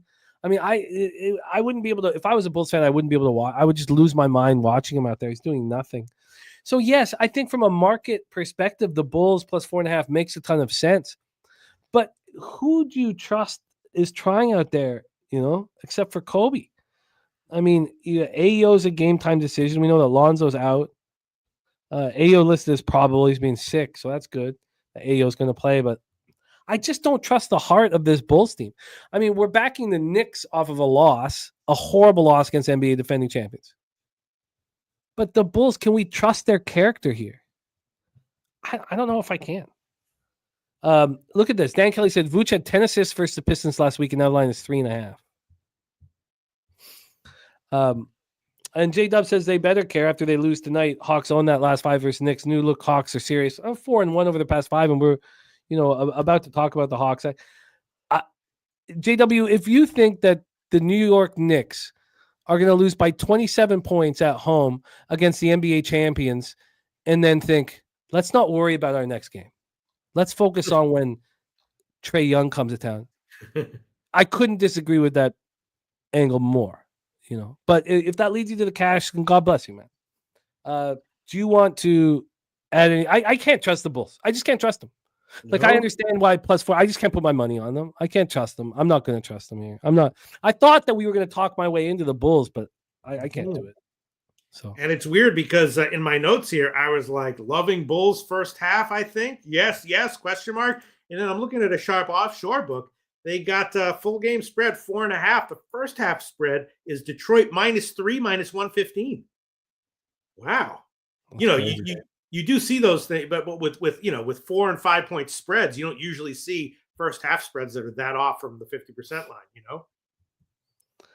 Yeah, I can't. I'm not going to do it. I mean, I understand from the regional market that one would say the Bulls are the player, but I'm off the spot. Okay, I'm off it too. Let's roll on to our final spot, game 41 on today's show. Pete, set us up. Okay. By the way, I am going to add also a 2-team first half money line college basketball parlay for another college pick. You want me to tell me now, or you want me to tell you now, or wait? Yeah, sure. Hit us now. All right. I'll take Oregon first half money line -280, parlayed with Michigan State first half money line -330. Put them together, it's -130. So are they both first halves? Yeah. Oregon first half money line, Michigan State first half money line. That gives you a what? -130. -130 spot for Pete. And let me also say, JW, I love capping with you. Don't let my sickness and lack of patience make me sound like an asshole. I apologize if I did. Let's roll on to our final spot, Pete. Okay. Well, again, I thought I was liking some, or maybe like, all right. So Memphis rolling straight up in ATS, ran into Juggernaut, OKC last game, lost straight up in ATS at home. Now going on the road against Phoenix. Now I know Phoenix has been terrible ATS, and a lot of that has to do with when Durant is out, and I know he's going to be back for this game. So a small home dog here going up against Memphis. But I'm just thinking that at least first half, Memphis would be the play. I mean, I know that when Phoenix gets Durant back, they're a different team, but still, Memphis rolling straight up ATS off a loss to a juggernaut. Now they're going up against a beatable team. Memphis first half. Why do we not like it? Makes sense. Here's another, highest total on the board, skyrocketing. It opened offshore at just after midnight at this offshore at 243, but when it first opened in the afternoon at the site we used to play poker, it was 238.5. We're now looking at 246. Oof. The highest total on the board, betting the over. It's something that Wine Time's been getting paid in full on. This is, obviously the betting public is recognizing it. Suns right now are +4. They opened up at +5. It's funny looking at it from this perspective because you're like, okay, well, we've had this 1 point move towards the Suns. But again, if you look at that site that puts all their action out first, the Big Balls site that we used to play poker on, they opened this up at 2.5. So again, like it depends what site you look at if you want to try and get, real market analysis, because it is confusing. When we get to the cash flow here, 84% of the tickets and 82% of the cash on the Grizzlies. 64 and 67 is on the over. Memphis 4-1 over their past 5, 14-11 on the road. Suns are just 16-10 at home. It's funny, the whole breakdown of KD, his whole thing about discussing the trade thing. It was so pompous. I'm not used to KD sounding so arrogant. I imagine that he hadn't smoked a blunt in 3 hours, because it was so arrogant, so pompous, and I usually really like everything that KD says, but this I just fucking felt it was just, I don't know. It was the first time I've really been disgusted at what a cocky fucking thing he had to say. But Memphis 4-1 over their past 5, fifth fastest pace in league, 102.1 possessions a game, 49.3 from the field and 38.5 from three. Phoenix 1-4 over their past 5, 97.8 2 possessions a game, the 22nd fastest in the league, 44.4 from the field, 35.9 from three. Memphis, as Pete alluded to, had their 4-game winning streak snapped in that 125-112 loss at home to Thunder on Saturday. And the big point was Memphis was out-rebounded badly against Oklahoma State, 55-40. I mean, you're going to lose to the Thunder in those situations. Bane goes for 20. JJJ goes for 19. Ja goes for 16, 7, and 5. Ja played bad. He shot 6 of 19 from the field. This is the first of a back-to-back. They play at the Clippers tomorrow.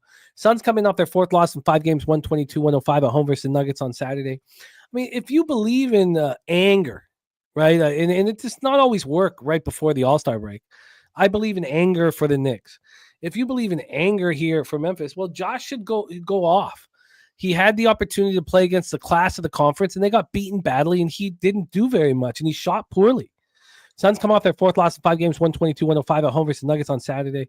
KD will be back on the floor. He missed 3 games. So let's just go over everything. So Grayson is at game time. Beal's out. Grayson is probable. He's been playing poorly anyways. And then nothing different with Memphis here. We know who's going to be in and out. No surprises. So the Suns won 1 of the 3 games that KD missed. They're 2-11 without him. Beal's going to miss his 3rd straight game with the left big toe injury. Booker has gone for 30 in 4 of his past 6 games. He went for 47 and 11 assists in that 135-127 overtime win over Utah on Friday. And this is the first of a back-to-back as they play Houston tomorrow. Kripke says Suns in a revenge spot. Honestly, Kripke, and tell me if I'm wrong here, because I'd be interested. Honestly, do the Suns care? Do the Suns even care? I don't know if they do. KD was all about himself talking about the trade deadline. Not one point did he say, I believe in this team. Did he not one time talk about the team at all? You have Booker playing his heart out.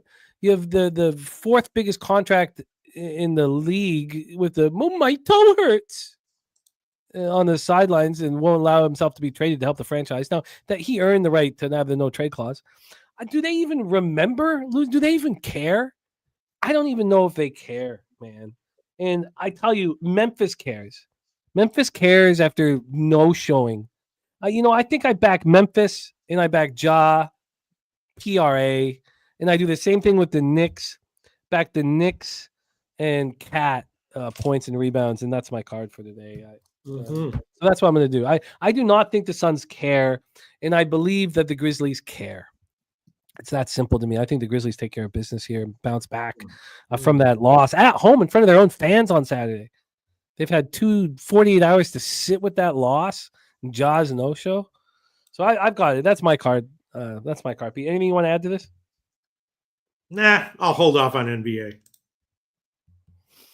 Yeah, I'm gonna move on, and I'm gonna, as soon as this show ends, I'm gonna bet these here too. With the Ja, again, like, do you think people care?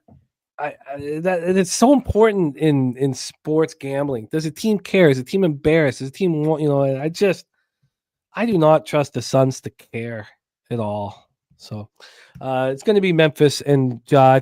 I think this is a great spot to back both Memphis and the Knicks coming off of losses against the best teams in their conference and then getting panned in the media for no showing against the elite. Questions whether or not they are the elite. I think these are opportunities to get paid here, and I'm gonna get it. I'm gonna get paid, I think, with it.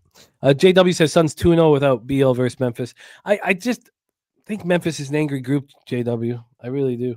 Zoe Faye looking at Zach Edey props here. Razor Sharp pick saying Memphis 15-6 against the spread in the last 21 games on the road.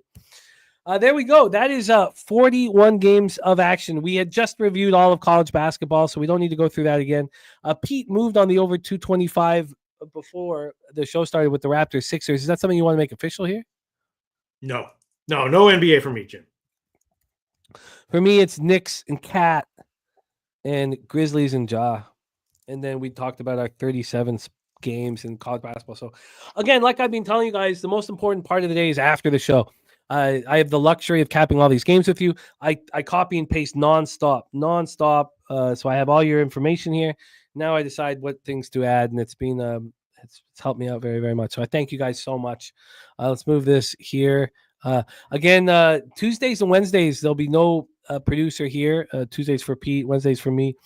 And then Jose will be here on Thursdays and Fridays now. So it's going to change a little bit, make things a little trickier. I'm really sick. I expect all to be good and to be here tomorrow. I don't want to ever miss any shows. I don't ever want to miss any shows. I don't ever want to miss capping. I don't ever want to miss the opportunities that arise when we all cap together. So I'm going to do everything I can to be here with you guys tomorrow. And thank you guys. And sorry about all the coughing and all the shitty sounds that were coming from me. I apologize. And sorry about being I was a bit of a fucking dick on the show. So I apologize to JW if I was an asshole there. I probably was. And I just this is not how I want to be feeling. I'm just very disgruntled. And it's too bad because my man Troy had a 10K swing on the Eagles. We all were right on the Eagles. It's been a good that 2-point conversion was such a big swing for me because it got my live bet on the plus 27.5 and cashed the plus 260 on the 2-point conversion. I should be sitting here very happy, and hopefully I'll find that here. Find that soon. So thank you guys so much for your ongoing support. Robert Franklin, Wager Detective, Zoe Faye, Saturated, Dougie Wise, Chris Warren, Turnsey, Andrew G, Viper NB. Thank you guys so much, man, for all you guys do. JW, Woo, Rizza, Dan Kelly says JJJ spot here for the Grizz. Thank you guys for all that you do, man. It means so much to us. Turnsey's going to be on Canada -1 and the under 6.5. Has it got to 6.5 in the Four Nations? Gokster will be. Oh no, but he paid for the 6.5 because that was a 5.5. That's moved to a 6. That's a fascinating spot here. A fascinating spot. Can't wait to watch those games. Thank you guys all so much. Thank you, Markel, Dougie Wise, The Juice, Kripke, Dan Kelly, Sir Mackey Loves Pie, Cuban Connect. Thank you guys. Stephen Miller, Razor Sharp Picks. We have nothing without you guys. Thank you so much for your support. Pete, Res Mom says you can catch a lot of colds when you put lipstick on all those pigs. Man, those pigs being good to me, man. Those pigs being good to me. Thank you, Joseph Gomez, RVD 420. Thank you, guys. Pete, you want to take us home, my man? It's great to work with you once again. I'm very thankful for the opportunity. I got my fingers on ones and twos. Take us home. The comment section, just as great as always. Everyone. The table helps me out so much. Think about these things. Illinois, they should roll. They should roll. Thanks, Troy Torrance, for your insights into that one. And Jimmy the Bag, hope you feel better real soon. We'll see y'all next Tuesday. Let's go. From down south, where we ride on clouds. From down south, where we ride on clouds.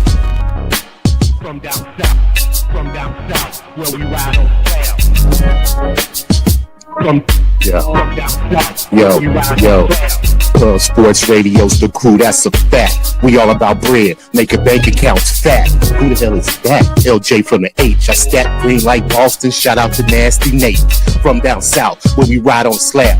420 highway smoking with that boy Gabby Cat. Fly out to Denver for the Nugget fans so we can smoke out J Money, cause you know that's our mans. Us against the bookies, put money in our pockets. Fly out to Vegas, meet up with Ski Crockett. hit the sports books, we got money to stack. Can't forget them college picks with that boy Conor Mack. Call up Dutch boy, cause you know we stay fresh. What's the strain of the day, homie? Watch the daily sesh. Roll up a paper plane, light up a Sparky. If I need a strikeout prop, we gon' holler at Sharpie. Cross over to the West Coast and holler at fam. If we talking NBA, I got to hit Trot Wham. Always tapping in, money's what we trust. If I need a team total, gotta hit Nut Flush, cause I'm fishing for bait, smoking straight to the chest. Gotta fly out to the beta, homie, moose money bets. From Brooks to West, cash and checks what we do, cause I'm hoop banging with Boss and the OG Raccoon. If we need it under, I gotta hit Noli Knowles. If I land on my prop, I gotta holler Big Show. Now we back to the East Coast for Nicky Fish tanks. We watching UFC, keeping money in the bank. Die Hard and Danny Betts and the whole damn crew. Nick's the only guy I know can drink a brew or buy his shoe, but hey, that's what he do. It is what it is. I can't forget that Jersey boy, that homie Billy Briz. If I need an ice pick, I go to Ontario, holler my ice guy, Ian Bobino. And if I need some advice in trying to cash, tune into Peter Loshak and Jimmy the Bag. And hit that like button, make sure that you smash it. The famous words of razor sharp picks, cash it. I'm on my poker shit, stacking my chips. If we ever lose a bet, man, we never gon' trip. Cause I'm Mike Knight M, pimp slap player of the day. Ron Crawford spreadsheet, what more can you say? It's how we stay paid each and every day. Can't forget about the producer, say hey Jose. Tell your mother, your father, your son, and your daughter, cause nothing's going down without the Don Jeff Slaughter. All you low baggers, hold it down in the chat. If you missed all that, the remix will be back. Yeah.